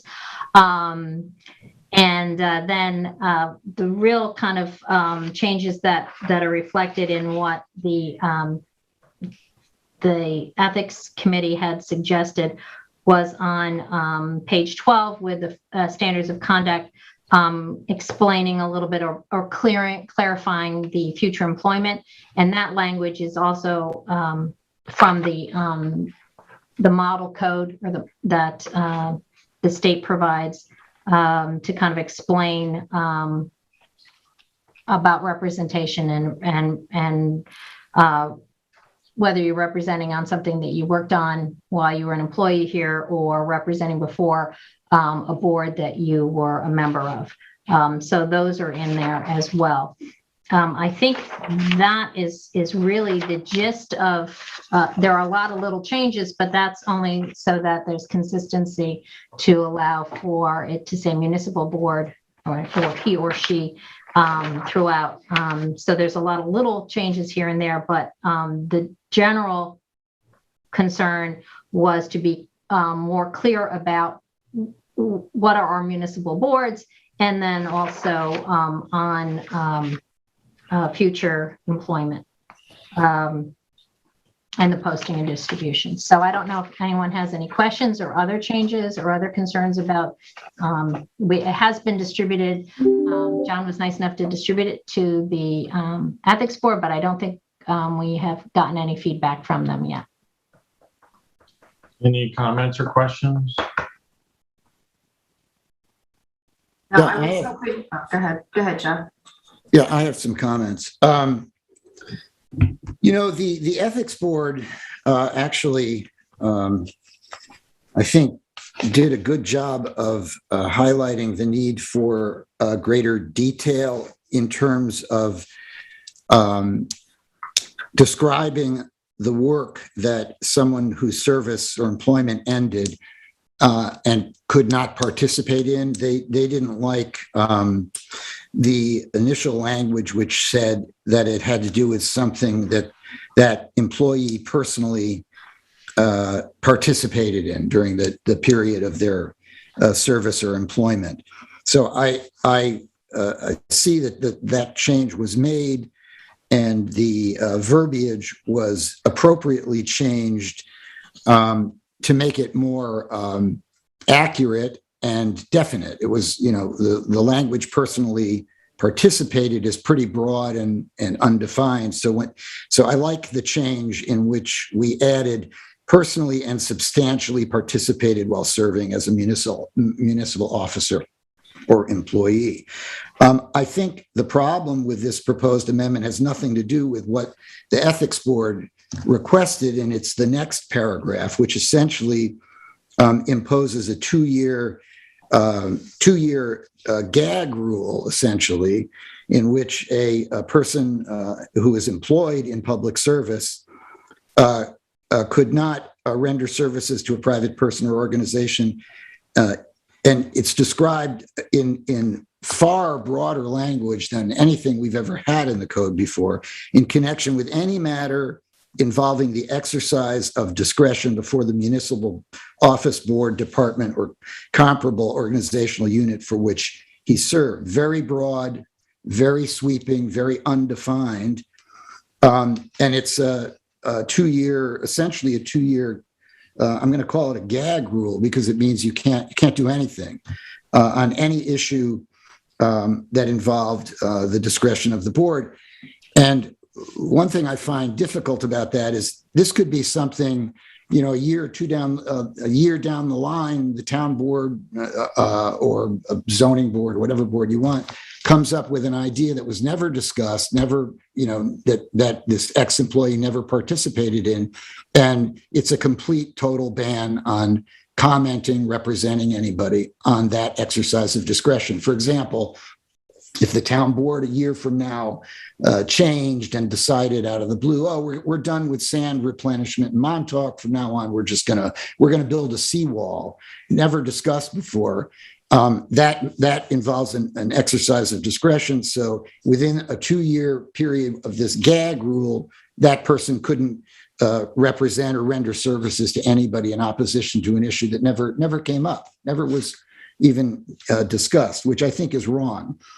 In some ways, I think this rule is a solution looking for a problem, because the language that the ethics board recommended and which we adopted cures the problem, because what it says is that somebody who worked for the town, an employee or involved in public service, can't represent or render services to persons or organizations in connection with any particular transaction in which he or she personally and substantially participated while serving as a municipal officer. A municipal officer or employee. That's good. It's direct. It's comprehensible. and it's accurate. But the next section that added is not, it's far beyond anything they asked for. And I do think that it's going to cause very serious problems for the town, particularly in hiring and firing people, because, as we embark on trying to hire some town attorneys, we're going to have to tell those town attorneys, oh, by the way, if you leave after a year or two, you're giving up the right essentially to practice law in the town of East Hampton for 2 years. You're barred from doing it. And in fact, I think that's going to be a big surprise to Thomas Crouch and Jameson McWilliams, because our town attorneys frequently participate in many boards. They advise the town board, they advise the zoning board, the planning board, the architectural review board. So effectively, if this goes into power, you're telling those two young lawyers who just set up a law firm, oh, you can't practice law in the town of East Hampton for 2 years on any subject that is a matter of discretion in any one of the boards that you acted on. It's going to be a huge disincentive going forward in hiring new hires, because you were going to have to tell them this. And as you know, and I know because it's a small town, many folks who come to work for the town come here with the intention of leaving. They gain experience and then they leave. They may go to another jurisdiction, but a lot of them stay here, as these two attorneys that I just mentioned did. So this is going to put the kibosh on their ability to practice law here. Also, it's way overly broad and will have other impacts because there are other licensed professionals that we hire who will also be subject to this 2-year ban. It's going to make it very difficult. We're using outside professional engineers, and we also occasionally use outside architects. We use outside attorneys. We use outside planners. Every one of them is going to be subject to a 2-year gag law that they can't do any work on any item involving the exercise of discretion of the board, and has nothing to do with what they experienced. It's merely that you dealt with that board. That's the end. So I think it's very overbroad. It's almost punishing. It's going to damage our ability to hire. And I think it's also going to be a very significant disincentive to have any of these people who have professional credentials. And it could go further than the list that I just mentioned. There could be contractors that we use. It's going to be a disincentive for them to participate as public servants or run for elected office, because they're going to know these qualified people who may have a lot to offer the town as candidates are going to understand, wow, if I do this, I'm subject to a complete gag order on any matter involving the exercise of discretion before the boards in which I served. So I think it doesn't have the precision that we want, and I think it doesn't solve a problem that exists. I know that among lawyers, for example, we have a code of ethics that details what conflicts will prohibit us from participating in cases. And clearly, those canons of ethics would prohibit your attorneys, and this is all attorneys, from participating in matters in which they participated on behalf of the town in this nicely described way that the trustees gave us in that new language. So attorneys are going to know that any particular transactions in which they personally and substantially participated are out of bounds for them. So I don't see a need for this wide sweeping 2-year gag rule that really is going to wipe them out of law practice when you're already prepared, you're already protected from the conflicts that we had in mind by the language that the trustees recommended. And I might add that language isn't limited. I would argue that is a stronger prohibition than this 2-year gag rule, because it's a forever rule. It doesn't matter if 2 years pass. If 2 years pass, you shouldn't be able to jump back in on a case that you participated in personally and substantially. So I don't think you're fixing a problem. I think you're creating a problem. And I can't wait to hear how these young attorneys, or even some experienced attorneys, or engineers, or architects, or accountants, or planners are going to feel when you tell them, oh, by the way, after we hire you, you're out of business for 2 years in the town of East Hampton. I think it's broad sweeping. I think it raises questions of legality, to be perfectly honest. I think there's some First Amendment implications here, but mostly it's almost like a solution looking for a problem, and the problem does not exist. And I don't think you want to tell your planners when you're hiring them, oh, by the way, once you work for us, you're out of business in East Hampton for 2 years. We have trouble right now hiring employees. So I think this is a serious misfire. I don't think it fixes a problem. I think it causes a problem. And it's far, far more broad-reaching than the codes of ethics that I've looked at. And it isn't even causally, as I said in the first example, it's not even causally connected to matters that they participated in. This is basically saying a year from now, you could come up with some brand new idea that this planner, for example, who worked for the town, wanted to be involved in. It was never discussed. He never personally participated, and you got a 2-year gag rule that would prevent that planner or an architect or an engineer from coming in on it. We can't afford to do this in a town as small as we are, where we're located where we are. I think this is off base. I don't think it's carefully crafted. I don't think it answers a problem, and I think it's going to hurt us. And it's going to be a disincentive to the town to bring these people into public service. And we want these folks in. We want to be able to bring in licensed planners, and we want to be able to bring in architects, lawyers, engineers.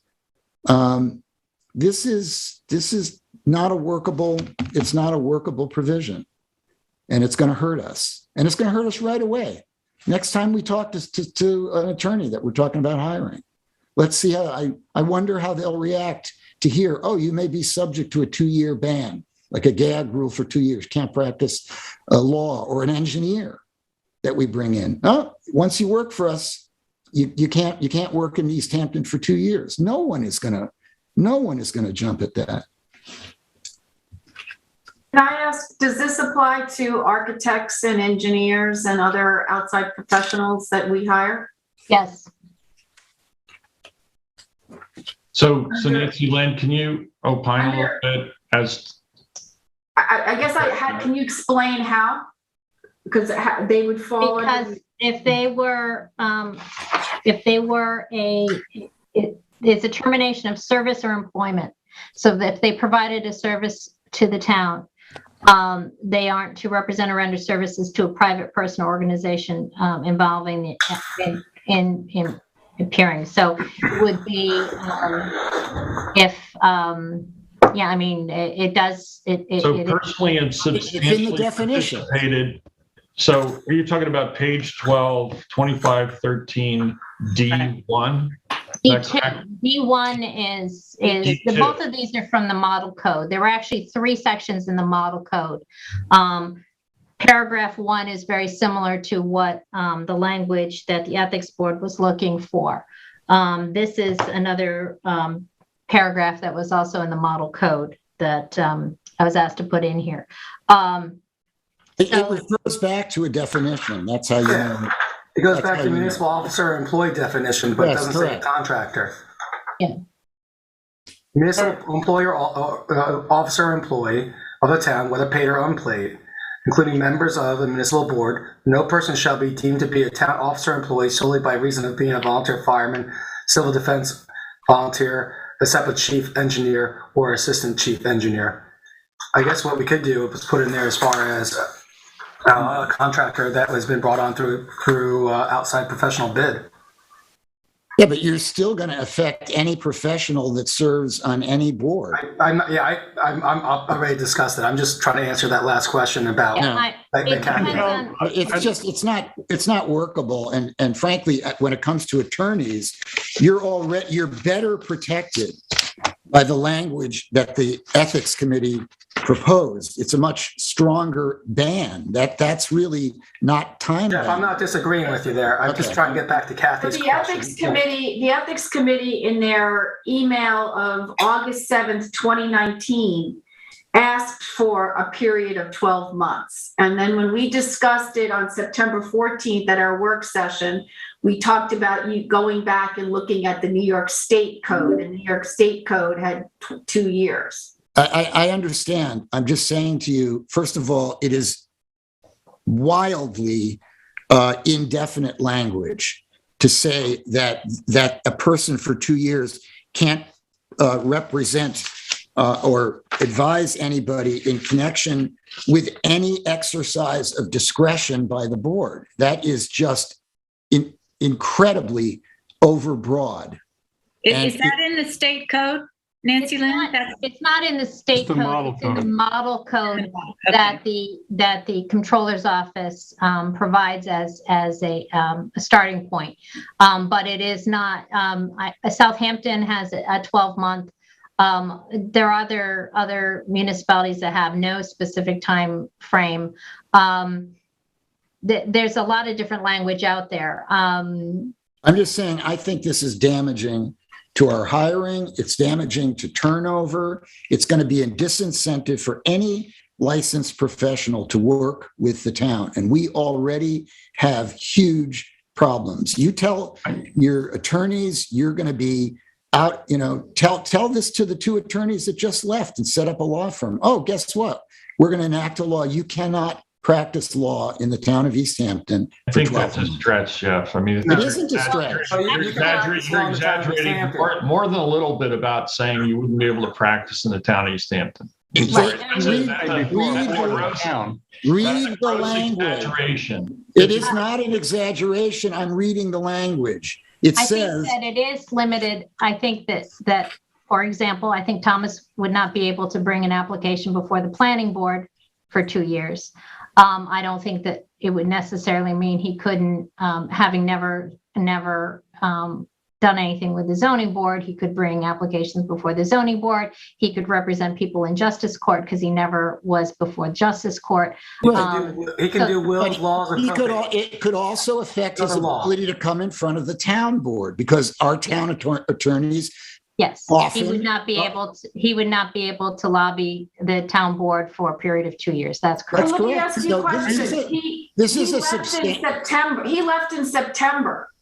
This doesn't get adopted. Say it gets adopted next month. Does it have that retrospective? Especially now, since he's still under the employment, he's he's a contract employee right now under the town.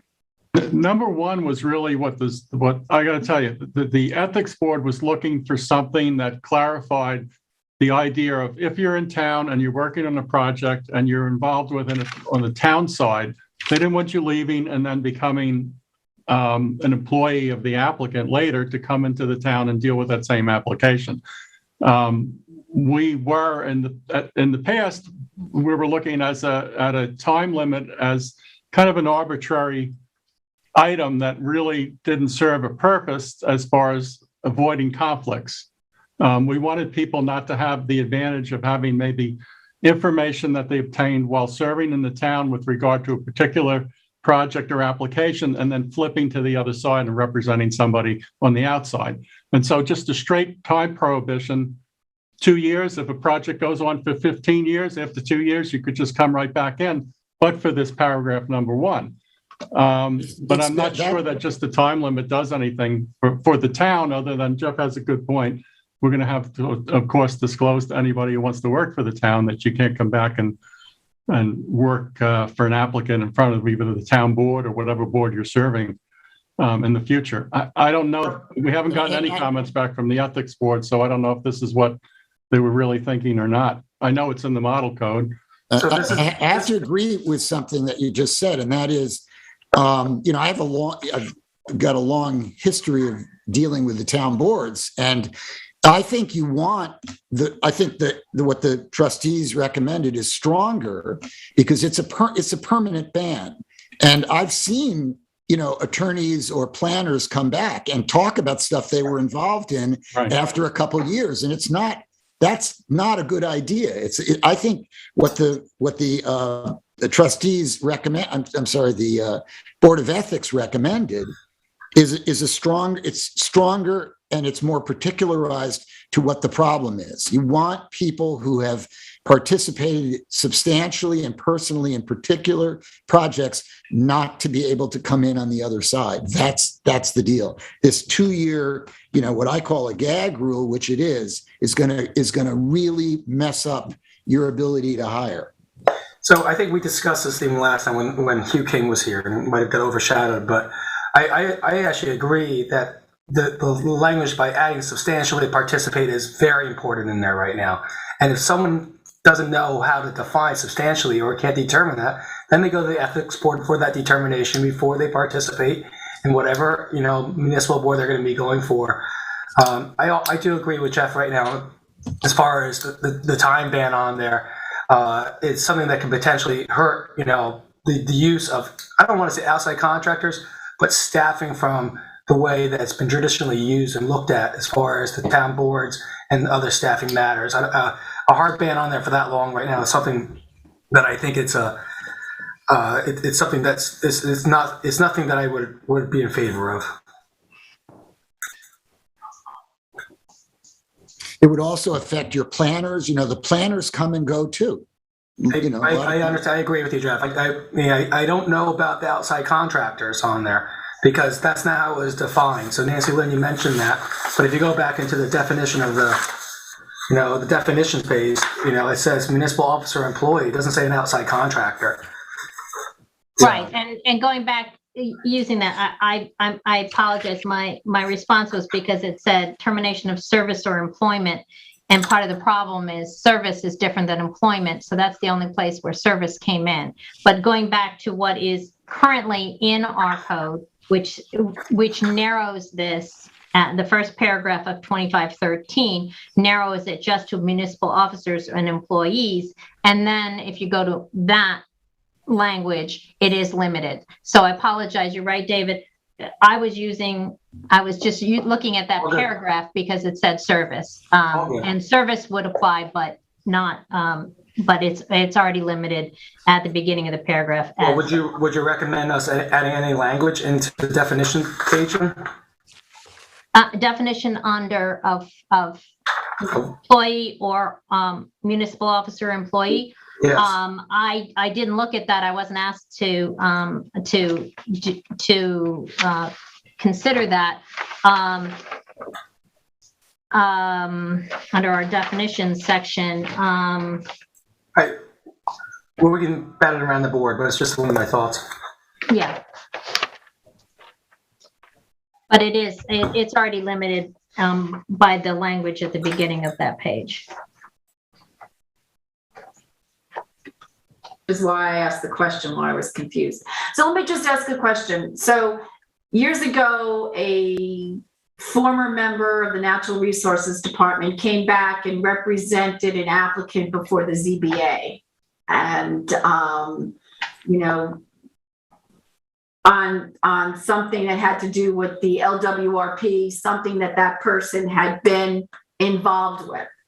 So based on the way the code is written, they are captured in D1 so that they would not be able to go before the ZBA. And no, that I think that having worked on a comprehensive plan or the like is not something that prohibits. An attorney who used to be a town attorney who helped write legislation with regards to certain limitations in the code, certainly has a right to discuss that code when he appears before any of the boards and discuss his understanding of it, so that he's not prohibited under that language either. The issue would be is if you had one of your planners who had done the TAM on a application, it went through, the ZBA approved it or disapproved it, whatever, and then the applicant comes back 3 years later on that property and is referencing they did the TAM, and now they're talking about the interpretation of the conditions on that property with a new application. That probably is much more substantially involved, because the original determination is the law of that property. So they had an effect on what the law on that property is to come with this new application. And it's specific to that property. I think in that type of situation, they would be banned from bringing the subsequent application. I think I can add something there, and that is that the language that you got from the ethics board, it's well crafted, because it says that you can't represent or render services to persons or organizations in connection with any particular transaction which he or she personally and substantially participated in. So if you participated in drafting up the LWRP or a Hamlet study plan, that's not a particular transaction. But if you actually got involved in the planning for a capital project, like, you were involved in discussing the plan for the medical center, then you can't come back in on the other side of that and make arguments, because you were involved in that particular transaction and you personally and substantially participated. But if you just did or a different way, if you were a CBA and it was like a rock wall revetment on one specific application. Yes. I understand where you're coming from, but not the broader comprehensive plans, not the comp plan, not a Hamlet study plan, not a generic environmental impact statement. So what I think you've got from the ethics board is pretty nicely crafted, and it's highly protective, and it's not time limited, which is very good, because it's going to prevent the kind of conflicts you're really looking to prevent. And it's not going to be a disincentive for people to serve in public service. So Jeff, are you saying on number 2, just cross out the words "for a period of 2 years" after? I think paragraph number 1 does a better job than what paragraph 2 does, because paragraph 2 it's arbitrary and it's very, very broadly written in a way that doesn't make any sense. To kind of explain the model ethics, because actually that language, it's nice, Jeff, that you're giving the credit for that language to. It's very similar to what the ethics board had, but that actually comes from the model code as well. But there were 3 sections in the model code, and they were getting at 3 different things. One thing was taking employment from a private company or from an employer who had appeared before you. So there were 3 sections. One was prohibiting you from being employed by an agency that had just recently appeared before you, so that there was no conflict in that way, that it didn't appear that you were giving them a benefit because you knew you were going to be employed by them in 30 days. So that was section 1. Section 2 was, these are section 2 and section 3. So the model code hit 3 different areas. And all I had heard was that there was a concern about this first section, which is basically, it's a subject matter. It's a subject matter prohibition. If you worked on this subject matter, you are forever prohibited. The second one is more of a general before the specific board. So, and that should be time limited, because, being an attorney who works for the ZBA, I should not be forever prohibited from ever appearing before the ZBA. That would be too much of a limitation. So it was giving a shorter limitation on that. But it was that they might have some sort of influence over boards that they worked with in the past on the inside, and therefore there's favoritism and some sort of advantage given to someone who worked directly with them in public service. I just think I think the overly broad way in which it's written, that you can't participate in any matter involving the exercise of discretion is, let me just finish. I understand what you're saying. I just think it's very overbroad. It's probably subject to challenge, and it is going to have a severe, it's going to be a severe disincentive for people to work for the town. This is going to be people are going to focus on this and go, I'm not willing to give that up.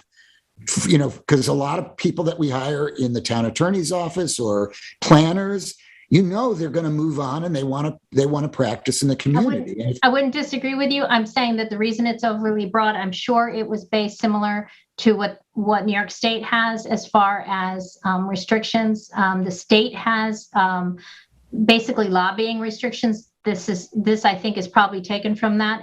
And when I left working for the legislature, I had a 2-year ban. I could not work in any capacity lobbying the state legislature or the governor's office in any way. I think there's, there are differences in scale and importance, and some of the I think so too, Jeff. I don't disagree, but I think that's why it's overly broad.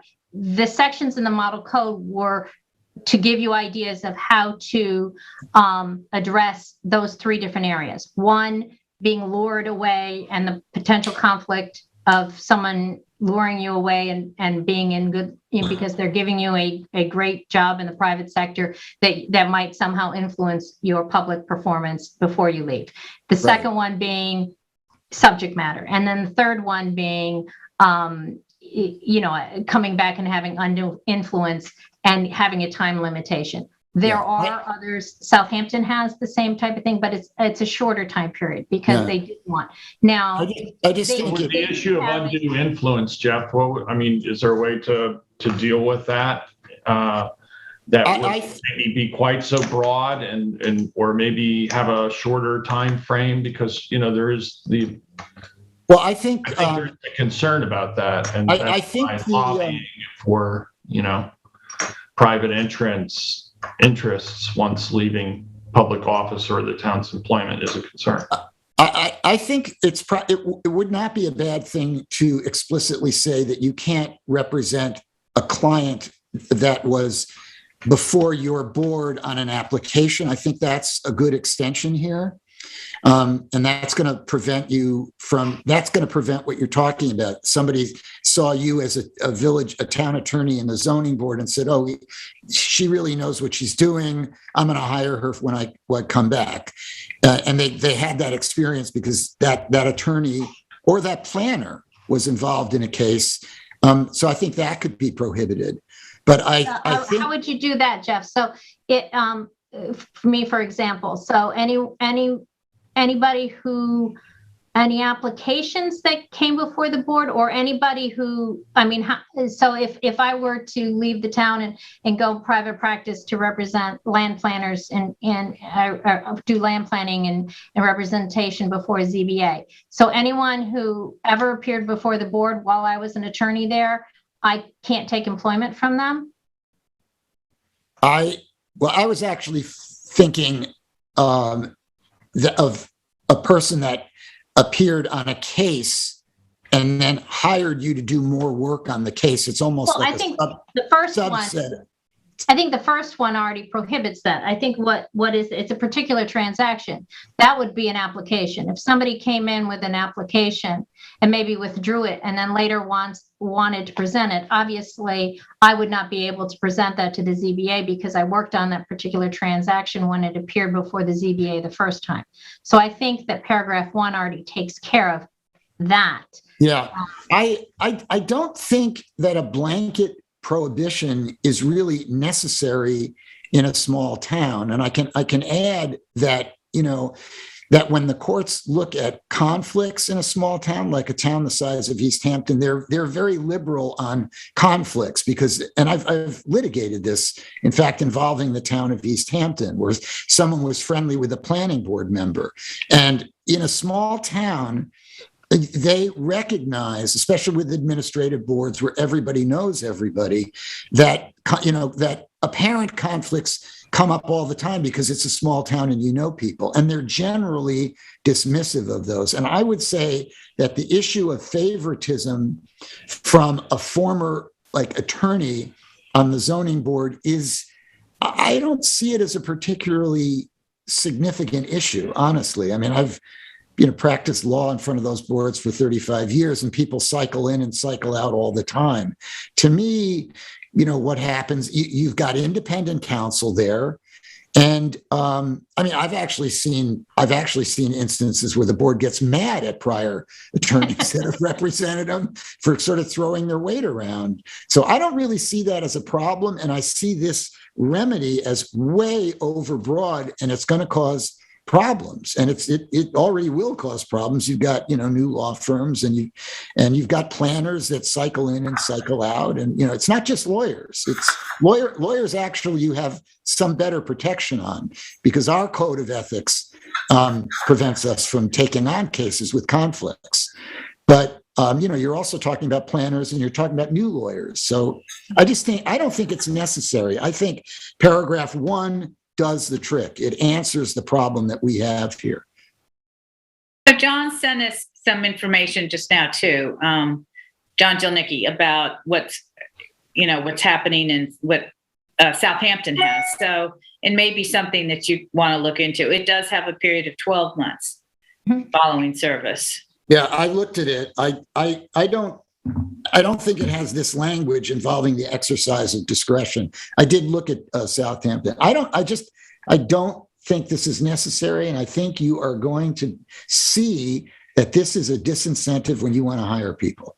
I think it's going to be a serious, you bring in young lawyers, I get it. No, I've heard it. Okay. Yeah. But I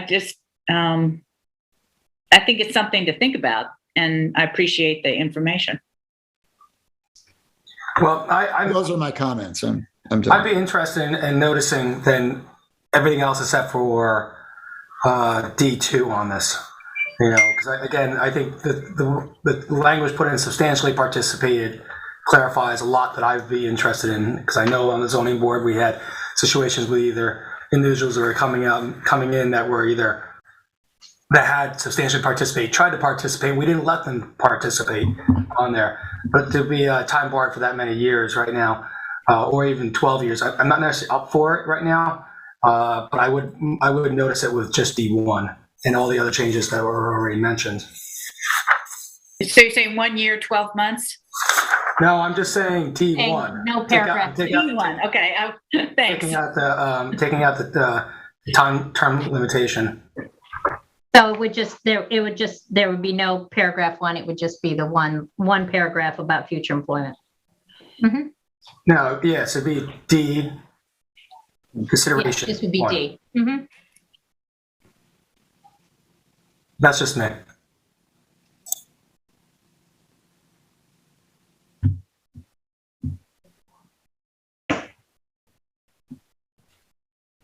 That would be my suggestion as well.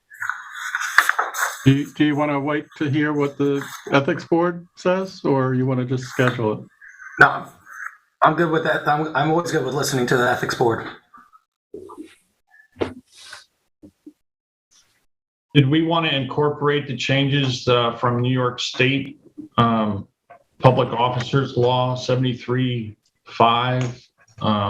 The legislature took up changes in 2007. I believe the ethics board actually referred to those changes regarding complimentary attendance to bona fide charitable events, as well as complimentary attendance to widely attended events, and those definitions.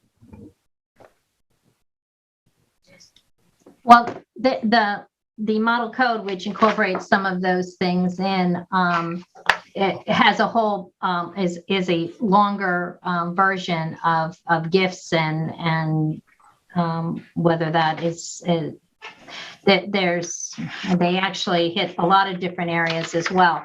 But that might be changed also over time. It's almost like what we were doing with the music permit legislation. Maybe we just say that it also this is based on state code. So the state, we also listen to what the state ethics code will be at that time, because the state might change it. If not, we have to change it every time also. I know the state comptrollers generated these changes, and we did have a review and ruling by our ethics board that made a finding, and I wondered if we should just incorporate that language into, I think it's page 6, 25(8)(a)(1).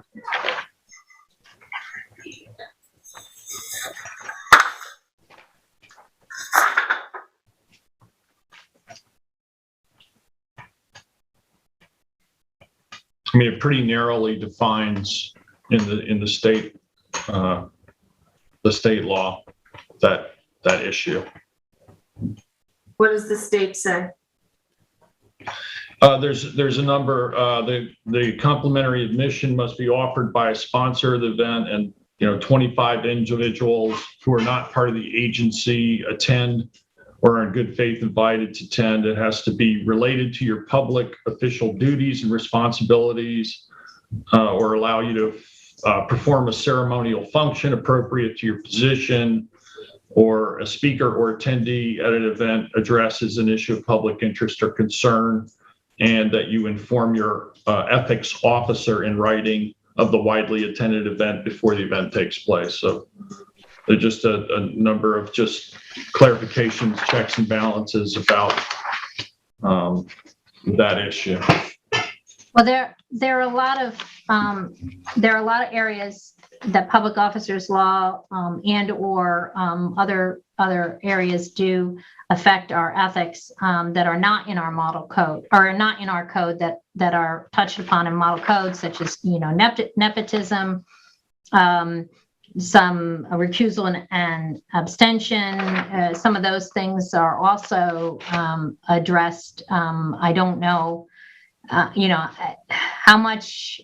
how expansive you want to make changes to the ethics code to I was just making the one suggestion. I wasn't suggesting that we completely adopt every aspect of the state code. I just thought that one, since it had been brought to the attention of the ethics board and they made a ruling on it recently, that in order to avoid any further confusion about the issue going forward, that we codify that. Just a suggestion. Okay. So would that be like number 5 on that page, or you're saying it's part of number 1? I would just think you could work it right into number 1. Yeah. Does that make sense, Nancy Lynn, from a drafting perspective? Not having the public officers law in front of me. And this is under, you said under 25(8)? 25(8)(a)(1). Yeah. Okay. I'd like to see the language. Maybe there's somewhere else that fits better. I don't know, but No, I mean, it's, we throw gifts under prohibited, certain actions prohibited. So that's where the gift section is. General municipal law 805(a)(1)(a) has. I think that's actually listed as an exemption to. Right. It's an exemption to 25(8). Yes. So it would be, whether you want to, I can try to figure out how to put that in so it doesn't confuse the rest of that section on what is a gift, or it can be example for the purposes that this is not that doesn't apply. Yeah. Can you circulate that language too? I'd like to look at it. Sure. It's actually, you can find that language in the ethics board's letter, I believe.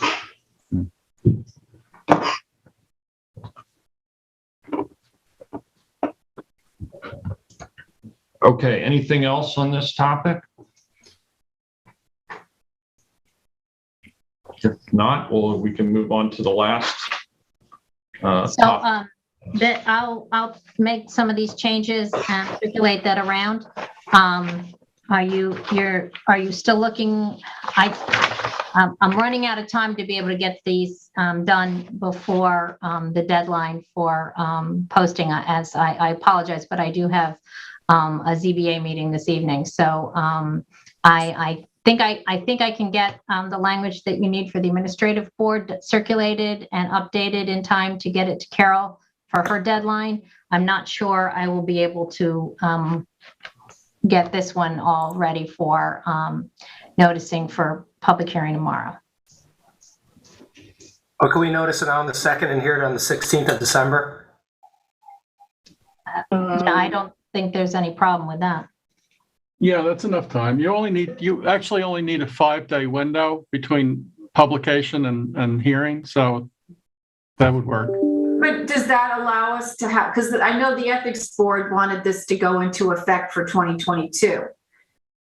You're not going to be able to adopt it before the end of the year to do that. Right. It would have to be noticed on Thursday. I mean, if it's a matter of having that additional section added, we don't have to do that right now. Yeah, we could do it later. Okay. And again, we can also, can we notice what the draft would be? Ethics board comes back to us, and as we phase it, we can always come back and add more in, or? Certainly. I mean, you can always do more changes. I think that this addressed the one issue. There's nothing wrong with coming back and trying to find, additional changes as things go along. These were the ones that were brought to my attention at this point. Right. Peter, the letter from the ethics board that you're referring to, because I have their August 7, 2019 email and their August 4th, 2021. No, it's later than that. I can send that around to work, John. I think hold that section of the code. Okay. So Nancy, but as I said, I don't want to hold things up if right. So what we're going to do is 25-13. We're going to notice it as D with D1. Obviously, 1 gets brought in the paragraph, and we do that for now. Public hearing is December 2nd at 2:00.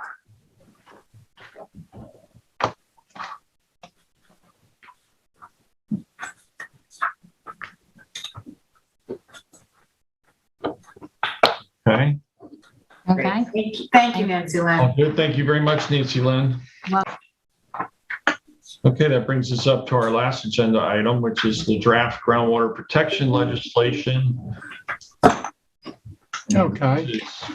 John, you're going to take us through this, but basically this is Chapter 173, monitoring of groundwater impacts from composting, mining, mine reclamation, and mulch production.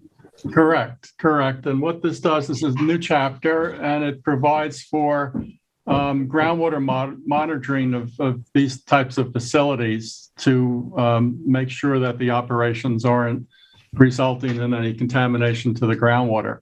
And this is pretty much the same as the form it was looked at previously, but we had some comments back from one of the engineers and have made some small amendments in this, one of which was to require that the work plan have 2 rounds of testing of the groundwater samples for the analytes that are on the list before there's any further modification. What they're testing for can be modified by the Natural Resources Department, but the recommendation was we should just have 2 straight rounds of testings for everything that's on the list so that we get a good baseline of what's in the groundwater in the different areas of the town where these uses might be.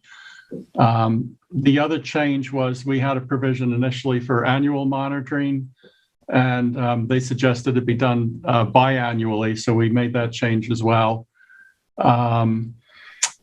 Basically, any operation that comes within the scope of this regulation has to provide a work plan to the town.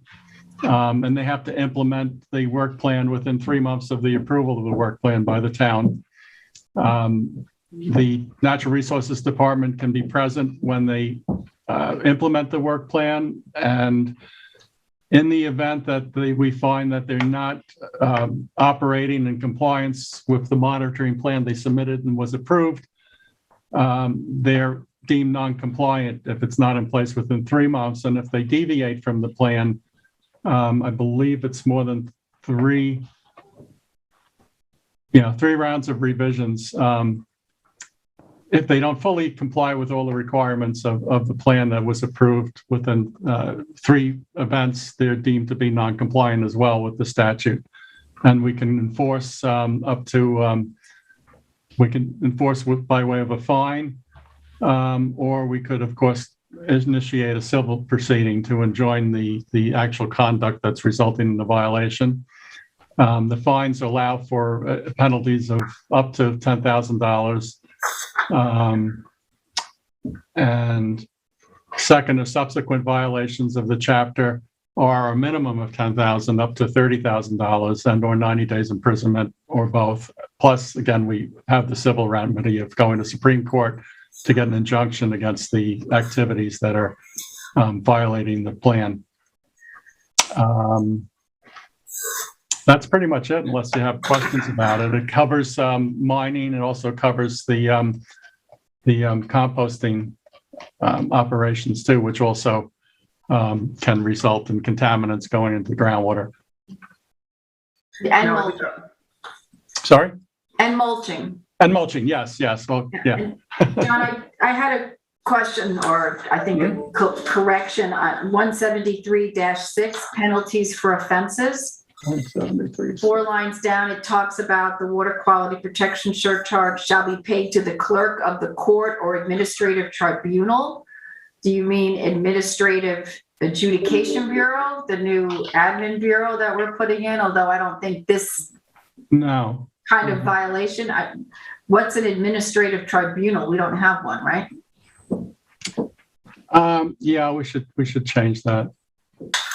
And then we also, to my knowledge, don't have a town controller, which is also in there. Yeah. Okay. And just so to clarify, I went on Huntington's website, and it's Honorable Joshua C. Price is their director and chief administrative law judge. So in in Huntington's code, you can be the head of the bureau shall be the director who shall be the chief administrative law judge of the bureau. So you can be both, which to me makes sense and might be something we would want to do, so that you would, the director and the chief. I agree that we should investigate that further, make sure that what they're doing is compliant with the state legislation. And if so, then we should adopt that model as well, because I do think it would make sense to have the director also be an administrative law judge. Streamlines the process for us too, fewer people Might involved. make the job more attractive to somebody. Right. Definitely. We'll have to look at that then. John, going back to this law here, so much of this is going to be, these plans are going to be for locations that are permitted and being used by the DEC for mulching operations or mining operations. What if there's a permitted use, but none of those operations are happening on that property? As in, as in your definition of mining should not include the excavation, removal, or disposition of materials from construction projects. So if they're not actually actively mining, actively mulching, actively composting, but do have a DEC mining permit, do they need to go through these work plans? Well, the exclusion is really for almost projects that are not aimed at being, mining operations. So it's not a continuing activity. I'm not sure why they would have a mining permit though from the state. Am I understanding the question correctly? Yeah, they can have a mining permit for the state, but they're not actively mining the property. Oh, I see. Okay. So if they're not actively mining the property or mulching or composting on there, do they have to come up with a work plan for the monitoring of groundwater? It's a good question. My initial thought is that yes, because if they have approvals to do it, there's no way for us to know when they're going to go in and do it, or, you know, they can recommence if they have all the approvals for it. So basically you're saying they have sort of a dormant mine, but it's fully permitted. Mm-hmm. Yeah, I think they would still need to have the plan in place. Well, especially if they're storing composted material. Yeah. I mean, it's just, there's, otherwise, I'm not sure how we keep a handle on it. You know, how do we actually know if they're going to start up and operate again? Unless, you know, at least we have the plan in place and it's ready to start pulling samples if they operate again. Actually, we should be getting the sampling periodically, period. And that would cover instances where they say they're not operating, but they actually do when we're not looking. The other one I had a question on, it was 173.2K. And it says the resubmittal will be 1 month of issuance of the revision notice. Department of National, 1 month seems, I don't know where 1 month is coming from. It seems pretty tight. You know, doubling up to 2 months would make sure that, you know, the property owner would be able to get in contact with the Natural Resources Department, also with any of their own contracts that they might need. Is there a reason why we use 1 month? No, it's just what was recommended by the engineers initially, but we could certainly change it if we feel it takes more time to, you're probably right, it takes more time to review it and get back to the applicant, sure. I'd be more, I think 2 months. 60 days? Yeah. Okay. 60 days, something, yeah, that's something that it will allow for no rushing to get it done correct, so they don't have to go into the next one with 3 rounds of, you know. Yeah. So do you want 2 months or 60 days, or you don't care which one? Supervisors good at 60 days. Okay. It's more If definitive. 2 months, you might get more, depending on, well, it depends if it's a leap year or not. Well, that's true. Well, 60 days is a little more definite, though. So yeah, it is. I like that better. I like that better.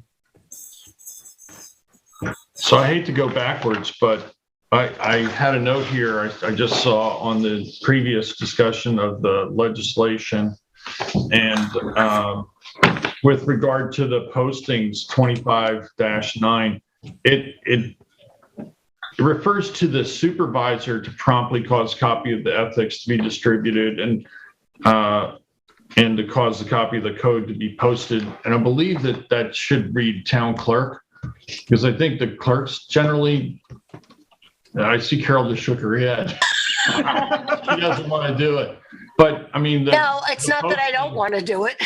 The personnel officer is the one that gives out the ethics code as the people get hired. Yeah, but I had this conversation with Nancy Lynn, and I don't know if there's the reason it says supervisor. I don't know, John, you might want to bring. I can tell you when I came here, it came in book form.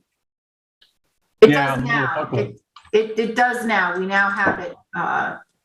When you get onboarded, you're given the code of ethics. That didn't happen before Kathleen got here. Like when I came in January of 2014, I was not given that kind of paperwork. But it's now in place. But because I even asked her if we should say the supervisor and/or his or her designee. And Nancy Lynn had a reason why it couldn't say that. All right, I'll follow up with Nancy Lynn on that. I just thought I'd bring it up. Sorry about that, folks. So going back to the draft chapter 173, any other comments, discussion on that?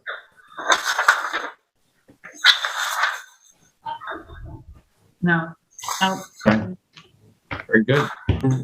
All right, so I guess with those notice that? With those minor changes, I think we can notice it. Okie doke. For Thursday?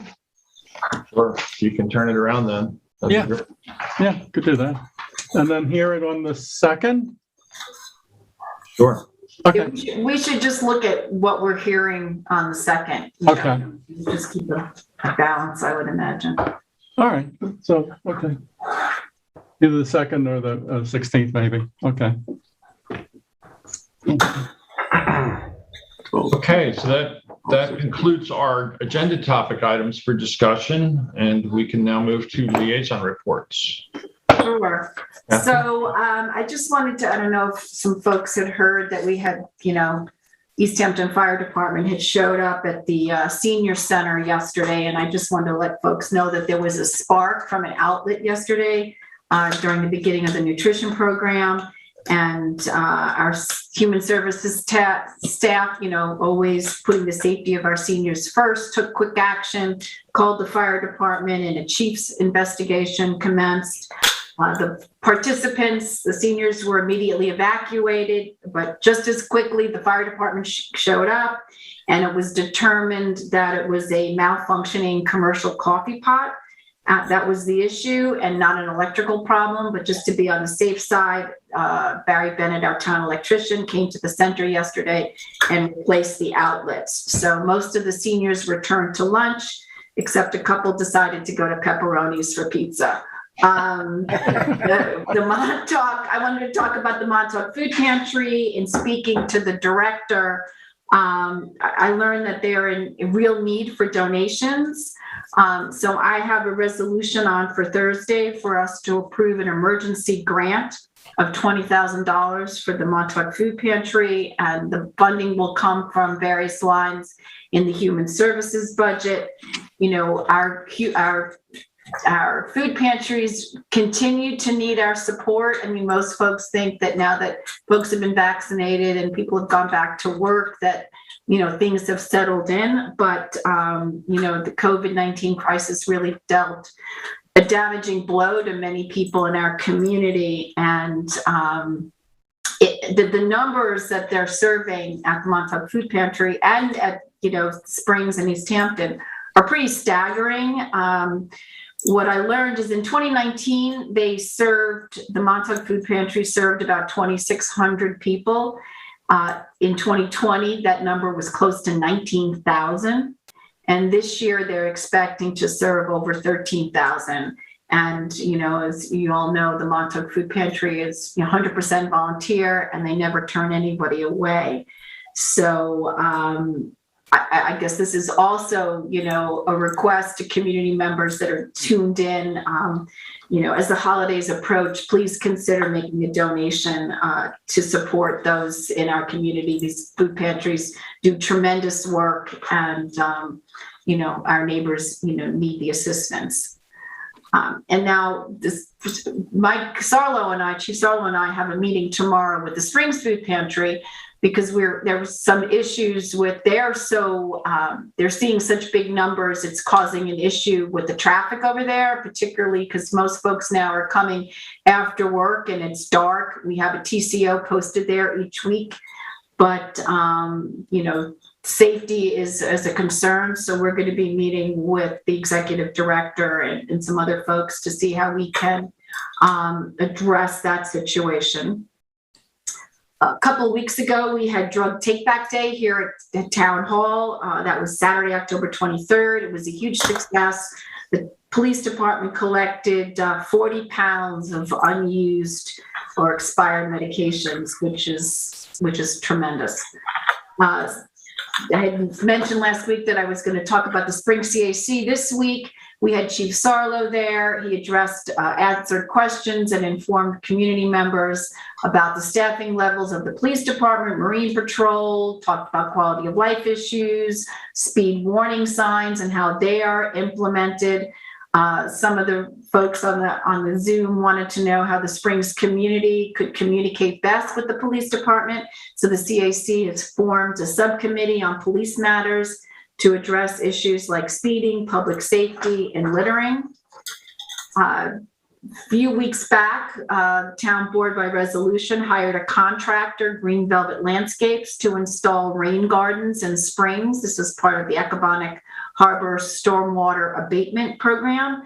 And the proposed rain gardens are going along Parsons Place in front of the blacksmith shop, as well as Shipyard Lane. And that work has begun. In fact, in front of, over on Parsons Place, in front of the blacksmith shop, they've already excavated, laid the filter fabric and the gravel, put the topsoil on, and now that type of work has begun at Shipyard Lane. And we believe that the plantings will happen at the end of this week. So it's a quick installation. The contractors are going to maintain those rain gardens for the first 3 years. They're going to train the natural resources staff, and this is all funded by the CPF water quality money. Also at the CAC, we had a report by the corridor subcommittee, and one of the things that came up is they'd like to see the town create a special tax district to pave Washington Avenue, because that's there's a lot of drag out that comes from Washington Avenue. And they also inquired about when the use tables will be updated, because I know that the planning department has been working on that. But Washington Ave is in East Hampton's Hamlet, right? Yeah, it's an urban renewal map off Springs Fireplace. Right, but the Springs CAC has been very involved in issues related to the Springs Fireplace Road corridor. And, you know, they were the impetus for us to do the study with Dotson and Flinker and Lisa Lepori and McLean. We did have a very brief discussion about cannabis, and some of the comments included that the police department will be able to tell if someone is impaired when driving, and they had said no marijuana retail in the corridor. And I'm going to have a resolution on for Thursday, amending the posting of speed limits on 3 Mile Harbor, Hog Creek Road. If you recall, we had the public hearing on October 21st, although we didn't, you know, nobody called in, but we did get a number of emails and over the summer requesting that we lower the speed limit there. And we, you know, soon found out that that it was really just a matter of amending the posting, because it's not in the town code that part of 3 Mile Harbor should be 35 miles an hour. So I'm hoping to have a vote on that on Thursday. Special Events Committee met last week. We had gotten an application from the Montauk Chamber of Commerce, and they're looking to do a holiday celebration on the Montauk Green for Saturday, December 4th from 10 a.m. to 5 p.m. And it was something that the committee looked, you know, very favorably on. They were going to have, you know, some 10 by 10 pop-up tents and, you know, have opportunities for kids to decorate holiday cookies or make tree ornaments, have carolers and local musicians play, a visit from Santa. And then, you know, as it got dark, they wanted to, which I guess they've been doing every year, they've been putting the lights on around the gazebo, light the gazebo. They did ask, though, for something that was new, and they wanted to see if they could have LED snowflakes to hang from the lampposts in the downtown area. So this morning, you know, Barry Bennett, our town electrician, and Francis Bach, a member of the committee, went out to Montauk to see if that was doable. Turns out the lampposts would have to be fitted for that. Right now, you can't plug anything in. And Barry's comment was the LED lighting there is so bright that he's not even sure if you'd be able to see the snowflake when it was lit. So one of the questions to the board is, would the board be comfortable if the chamber wanted to just hang, like right now during the summer, they hang flowering baskets, you know, looks quite pretty down there. Would they be able to hang, you know, a snowflake or something from the lamppost, and it wouldn't be lit, the lighting would come from the lamppost itself. So we wanted to check in with the board to see if everybody would be comfortable with them, you know, trying to make, you know, downtown Montauk look more festive. I don't have any objection to that. I mean, decorating the lampposts for holidays. I mean, they do that for Halloween, certainly. Yes, they do. Which is always fun and festive. You see in Montauk, they do that. And they do it at around the school in Amagansett. Yeah. So Yeah. Okay, it great. seems like an easy fix, to the issue and a little lower tech, but still might serve the same purpose. Yeah, so that'd be great. And then I'm hoping, I know, John, we've been wanting to review the agreement with American Tower and for the Girl Scout camp, but from what I understand, we're still waiting on a couple of things. I know you've got an email today from our insurance carrier. We're waiting on a tax clause from our outside professionals, and American Tower still needs to forward the term and the renewal term language. So we're still not there yet, I guess. Right. We're close, but we're not there. As Pretty an close. update to the board and the community. So that's what I have for today. Thank you, Kathy. David, do you have a report? Yes. Thank you very much. I want to let everyone know that we discussed last week why we rejected the bid for the Westlake Comfort Station. Our working group got together and we charted a path forward right now to come up with the same design plan that we had mentioned and show to the board and the public, but go through another approved cooperative purchasing procurement process will still save the town a couple $100,000 on this project. We will need then to go out to bid for masonry at the site and also for the installation of the IA septic system as was planned, other demo for the site work, and also the installation of the fisheries gear storage pad will be done through other town contracts. So I'll have a resolution on early December for the purchase of the unit, which will be a prefab unit appropriately designed to fit the area there. But I want to thank G. Carrozza and others for putting something together in which we're going to be able to do this in this type of market right now, being saving hundreds, maybe $300,000 to $400,000 on this project right now. So I appreciate their time and efforts. In aquaculture, John Dunn is finishing up the season of aquaculture. They did a lot of seeding. I was able to participate with him about a month ago. It was very nice to be out there with some of the kids from John Ryan Jr. and Dave Cataletto's surf rider group from the East Hampton Middle School. I want to thank Gina Bradley for assistance with paddle boards on that day. I do have to say the scalp season has sort of been one of a dud right now and a little bit of a bust.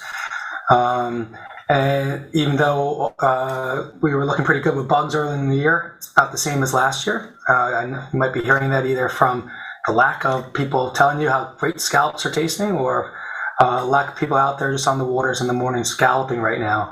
I will have on as a resolution, and sometime in December, we want to get the aquaculture department as they do their annual trip to one of their symposiums. This time it would be up in Maine. And one of the things that they'll be discussing is scalloping and bacteria levels also up there then too. It's a shame. I really enjoyed them. I want to let the board know that I'm interested in, I'm working with Jennifer Campbell, who's our grants analyst. She sent a grant over to me for cemetery restoration. And this is from a national organization. I still need to get the local support, local sponsorship. From the local chapter in East Hampton, which I've already been in contact with. So I'll probably be bringing this up to the board sometime in December if I can get everything in line, and I'll let you know, specifically because the grant deadline for acceptance would be on the 31st. So a lot of work to do. It's about $10,000, but we will continue to move those to move that process forward. We're trying to restore our cemeteries. Excuse me. It's not surprising, but in land management right now, land management is getting more calls from property owners concerned about hazard trees on town properties. A lot of this is coming through many of the pines that are dying, unfortunately, from some of the pine beetles, and continue to happen. And land management does a very good job of felling the trees, but some of the trees right now are just outside their means to do so. I'll be discussing with the board coming up how we might be able to set up a potential funding line for outside contractors for felling the trees that might be hit with this on town properties that might be outside of CPF funding sources then too. But again, with more trees that have been been dying and dangerous, we're getting more phone calls. So it's something I think I want to be proactive about and discuss this with the board. I'll keep discussing this with land management. Talking about Montauk, just like Kathy was before, I had I don't think I mentioned this last week. I had a discussion with the Montauk Village Association with Teresa Urell. We met at the Montauk Gazebo. I know in the early springtime, I brought this to the town board and the CAC that they want to do replanting around the Montauk Gazebo. They're going to be designing that appropriately. Buildings and Grounds already took care of one of their requests by taking care of the hedge over by the memorial and the flagpole. But we'll be looking also cleaning and repairing small portions of the gazebo, and then potentially they'll be installing a design for plantings around the gazebo in the springtime when it's better planting. One of also the requests is to put a different Christmas tree in that area for any of the holidays than to like there used to be. But we'll continue to move that forward, and when I get the design, I'll show the board that. I want to thank Buildings and Grounds, and particularly Lon Mosley. They've assisted a lot on North Main Street. I've got a couple phone calls from property owners on North Main Street that just needed a little bit of a TLC down in that area. Specifically, we had a highway takedown of a tree in front of the old video store that was there over by the IGA. And a lot of those trees are starting to die right now. So I want to work with the CAC over the next couple of months. There's some interest in assisting in planting trees that are more appropriate in growing under transmission poles and from being pruned instead of the trees that they have that are dying. Maybe put in a London plane tree. I'm going to have a resolution on for this Thursday also. It'll be extending the bid packaging responses for the Montauk Skate Park until the 2nd of December. We're doing so because we've got some good responses from that. It's very, very technical work. And by pushing it to the 2nd will potentially allow us to get better, hopefully lower bids and more of them. And it doesn't affect necessarily any of the installation date and turnaround time on there also. Today I also have a resolution on for an increase of the costs for sub-base material for the installation of the multi-user path that is over at the Buckskill Meadows property for the handicap multi-user path that's going on in there also over there. Lastly, I've gotten a couple concerns recently. I just received another one about nighttime fishing that's happening in Montauk at one of the town properties on Rods Valley. It's happening with generators onto the town dock that's out there. I'm looking into that with land management and also enforcement to see what's within the town code to make sure that any type of fishing that ever happens is first of all allowed, particularly since this is a town park after dark, but also that it's not a public safety hazard, and two. So if any of your offices might be getting any concerns about that, please let me know that I'm looking into it. I'll continue to try to work on that through this week. With that, that's all I have. Happy Thanksgiving to everyone also. Thank you, David. Sylvia, you have a report for us? Sure. The Anti-Bias Task Force met last week. Their focus right now is on a new brochure, getting that completed by hopefully this month. And I want to thank Gene Hudson for gathering all the information from all the task force members and assembling the draft and making it look very pretty. We discussed resources that needed to be highlighted and wording that would convey why the task force is in existence and why it's here and why we like participation within the town. We also had a short discussion on Juneteenth, 2022, and the task force would like to help with any celebrations that we do on Juneteenth. And one of them is we've been talking about with Jolynn Hobson and Lee Hayes Memorial, doing something over in that, in the town youth park, or even across the street. I don't know what the festivities would be, but we would certainly like to participate as an organization, Anti-Bias Task Force, in anything that goes with Juneteenth, and happy to help out with any of the celebrations the town is planning. So please make sure that we are all included, all membership from the Anti-Bias Task Force. The Energy Sustainability Committee met. We had guest speakers from Hampton Sustainability Committee, Dieter von Leschen. We had Lynn Arthur and Michael Angelo, who is Southampton's counterpart to Lauren Steinberg here at our Natural Resources Department. And the presentation was really on the community distribution generations, or known as CDG, and the current solar project that the town of Southampton has in moving forward. They discussed the differences between a CDG and a CCA, which is a community choice aggregation. There were lots of conversation and lots of questions, and I think there still needs to be some clarification on those two different programs and how they're generated and what they can do for the consumer. And so we'll keep working on that. I would say the bottom line is that the two towns and the two committees would want to continue to work together to achieve real results to mitigate climate crisis that we're currently facing. And I just want to remind everyone that we had this past week 4 tornadoes touch down on Long Island in November. That is the most tornadoes that have ever touched down on Long Island, and they all happened again in November. This wasn't a springtime event. This was a late or mid-November event. Just again, reminders that climate change is happening, and it's happening in our own backyard. I also want to just bring to everyone's attention and affordable housing, either in December or in the new year, start a discussion on affordable apartments in residences. At the current level right now, we have 20 per school district that are allowed. And some districts are getting close to that 20 apartments in that school district. And so we may want to see if there's any kind of movement that we would like to see adjustments to that number in the future. And I just want to put it out there and have us start thinking about that as we move into the new year. And that's all I have. Thank you, Sylvia. Jeff, do you have a liaison report for us today? Jeff, you're muted. Sorry. The AMAC meeting occurred last Friday, and we had sort of a general discussion, sort of a wide-ranging discussion on the airport.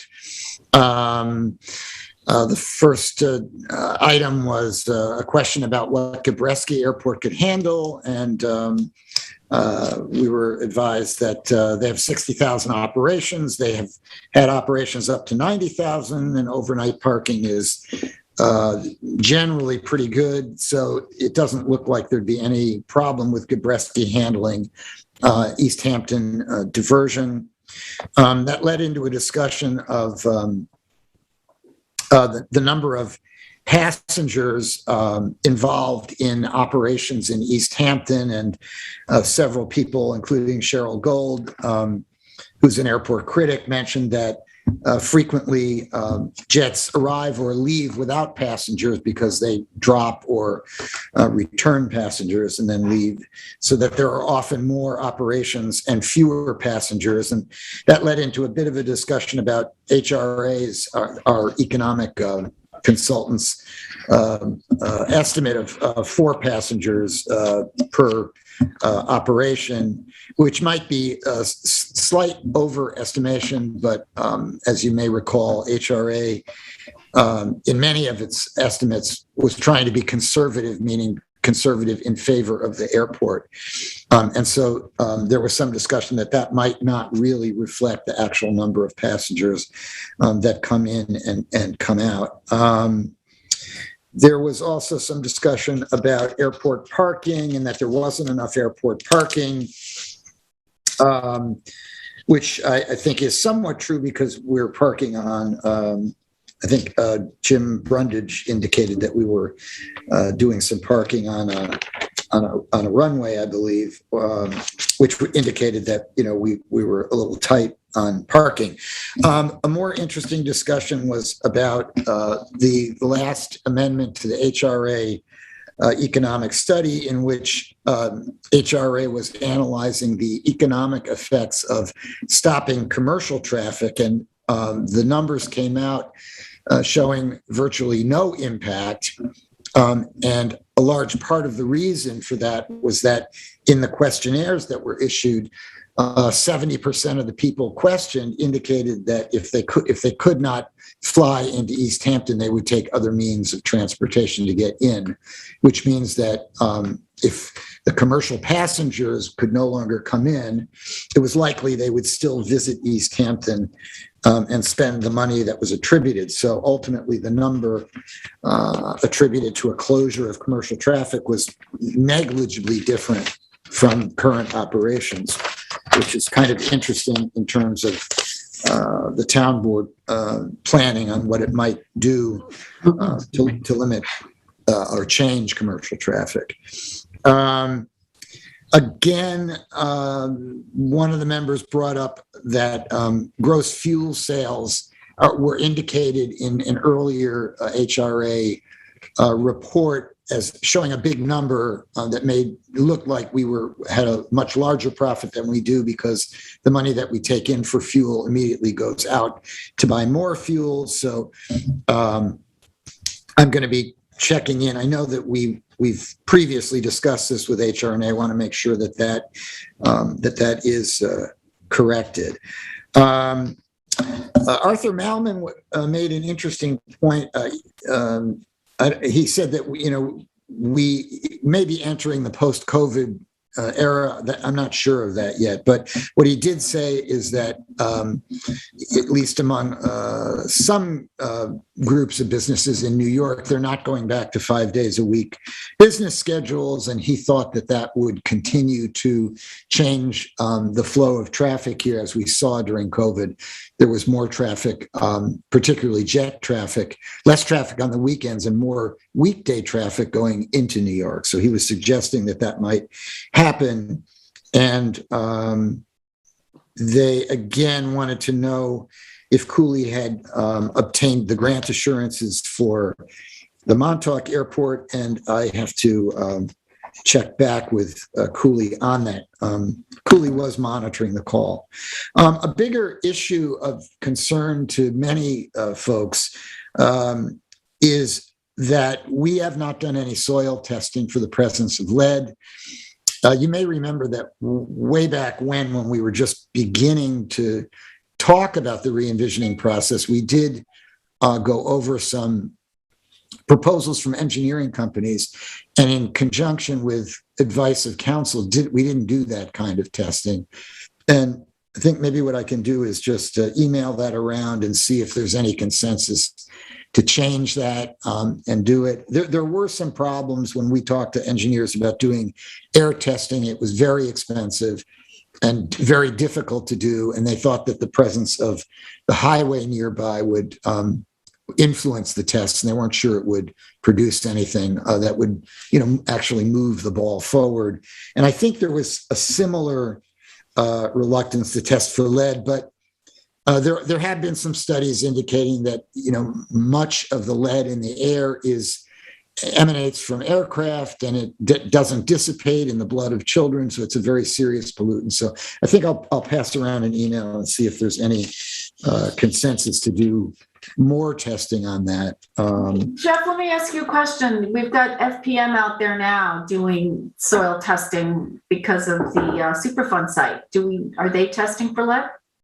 I don't believe they're planning to test for lead, but that would be the company that we would probably use.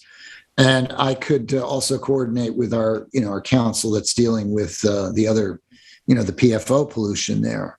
But So if they're taking samples and sending them off to be analyzed, that simply adding one more element to test for might actually be quite easy to do and not very expensive. Okay, I'll see if I can get that going or get a response from them, because there is concern. Apparently, there's some later studies that are indicating that aircraft are responsible for a lot of the lead in the air. And in fact, on that note, Steve Tuma indicated that while there isn't a solution right now, what he called a drop-in solution, meaning I thought that meant new equipment in small planes, but it didn't mean that. He said that he believes they're fairly close to having unleaded fuel that has been tested and met all the standards so that they could just start fueling planes that have previously taken leaded fuel. But I'll have to stay tuned with him on that. And Trish Curry was one of the airport opponents who mentioned that recent studies showed that about well over 67% of the lead in the atmosphere comes from aviation, and that and she cited a London study indicating it doesn't dissipate. So I will contact FPM and see if that is an easy add-on to what they're already doing. Or contact Regano and see if Yeah. I can do it through Regano. That would be fine. So I will follow up on that. That's all I have in the liaison report for today. Thank you, Jeff. So those of you who are here at Town Hall will notice that we have the new Care One testing trailer set up in the back of the lot where the other testing vendor was. That will begin with tests tomorrow, starting at 7 a.m. They're offering a saliva PCR test with a 24-hour turnaround once the sample's received by the lab. 7 a.m. to 5 p.m. on Mondays and Wednesdays, 10 a.m. to 6 p.m. on Tuesdays and Thursdays, and from 10 a.m. to 2 p.m. on Saturdays. We're working to get Montauk testing site up for Fridays from 9 a.m. to 6 p.m. We believe we'll start at the Playhouse with that, the back of the Playhouse entrance. And as soon as we confirm with Care One that they're ready to go in that location, we will start. Suffolk County is still listed in the positivity rates as being an area that is of substantial or high transmission. That being said, I've had a number of requests recently that the town look at and consider relaxing the mask mandate for the gym use at the YMCA as New York forward guidance for fitness centers, which did require mask and distancing and capacity reduction, has been lifted for some time. And rather than simply adhere to the town's blanket policy over town facilities, that we make an exception, since this is a location where there is a license agreement from an outside organization, and it does, again, qualify as a fitness center. So that's something the board can discuss and see if we are ready to relax that one requirement. It'd be two locations, the same at the Playhouse also. Well, I guess that's true. Yes. Yeah. Thank you, David. Yeah. So in those settings where you have basically a fitness center type of use, I don't know how the board feels about that. Any comments about that? Board members. I'm going to recuse myself from this portion of the discussion. I'd have to do a little bit of research on that. I'm not. Okay. Let me know if you need anything in particular. I know we in my office went through the various requirements. The town's been following the New York State policy for all public buildings and offices. And, in turn, New York State had adopted the CDC recommendations that were updated on 10/15 of 21. Which basically state that fully vaccinated people must wear masks indoors in public. If they're in areas of substantial or high transmission, as earlier said, Suffolk County still qualifies as that, and that masks are required by unvaccinated individuals, even in settings where the guidance has been lifted. So we. What did you cite, Peter, that said that fitness centers could? So under the New York forward guidance, as you remember during the pandemic, earlier in the pandemic when things were shut down and then were opened up based on what the activity was. Fitness centers were reopened and allowed to operate without the mask requirement, and that's continuing. For employers, private employers, still have to, the employees must wear masks, but the customers or whatever are not required. So in other words, public employers, doesn't apply to public employers, customers, or gym goers. So that's the HEROES Act portion of the requirements. So you could, we would be in compliance if we made an exception for those gym uses, those fitness center uses, and allowed them to operate under those guidelines. That would not be inconsistent with the overall restrictions and recommendations. But if you want, I can send Well, it. I'm curious why Long Island? What are the other branches? Obviously, East Hampton is requiring the mask. So YMCA, for instance, does not require that in any of their other locations. And the only reason they're requiring it here is because we just had a blanket policy of town facilities. So it's come to our attention, and I've had a number of calls from people who would like us to relax that requirement in that setting, since it's allowed everywhere else. And for that particular use, I'm inclined to do so, but I thought I would bring it to the board. I didn't want to just act. But it's if you're vaccinated, you don't have to wear a mask. But if you're unvaccinated, so you know what I'll do? I'll send you the list of information to consider. I was talking about the general recommendations from the CDC, which at this point were that fully vaccinated people wear masks indoors if they're in an area of substantial or high transmission. However, at the same time, fitness centers under New York forward guidance have the ability that those restrictions were lifted. And so it appears that gym goers are not required to be wearing masks in that setting. So that seems to be there's an exception for that. Okay. So you'll send the documents around to. Yeah, I can send that around. Items for you to consider, and then we can reconvene on the topic. We did have a Apex Mobile giving vaccinations here at Town Hall for town employees and family members. They were offering first, second, or third shots. We plan on having that available again to the general public. We have a clinic, which we advertised earlier, offering vaccinations tomorrow to the general public. However, all of tomorrow's appointments are now filled. There are 153 doses to be administered tomorrow. Here at Town Hall, we will publicize further clinics that we offer across our website and public social media platforms. You heard from Jeannie Carrozza earlier that the Springs Library bids were back, and she's recommending that we award to Ronald Webb Builders for the Springs Library roof. I'm really excited that we finally have a qualified bidder who's bid on this project. We've been trying to get the roof replaced there at the Springs Library for, I think it's pushing 2 years now. We've had to reject a couple previous bids, so I'm excited to see that work will be starting soon.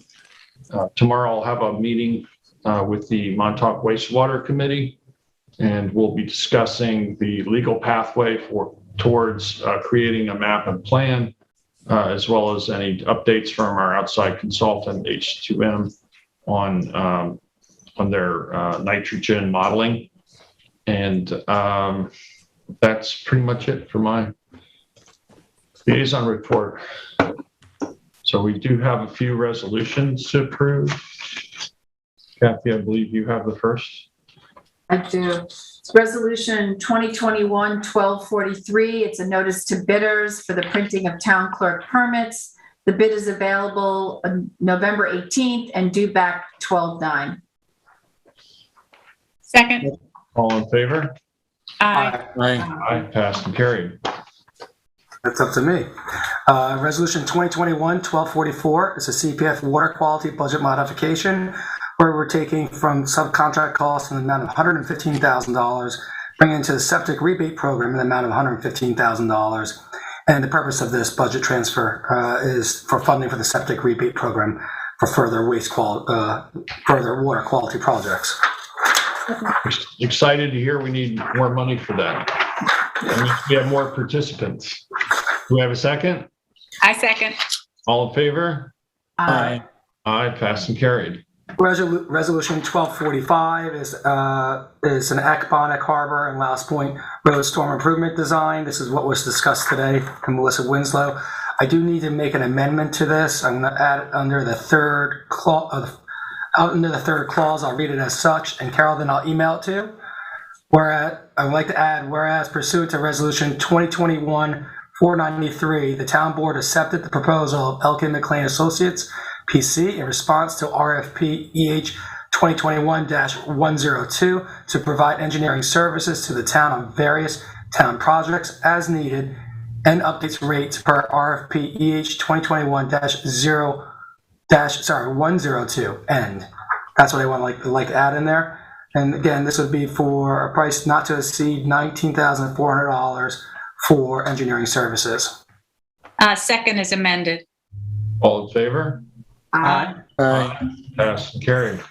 Resolution 2021-1246 is Buckskill Meadow. This is hire contractor for the multi-user path proposals.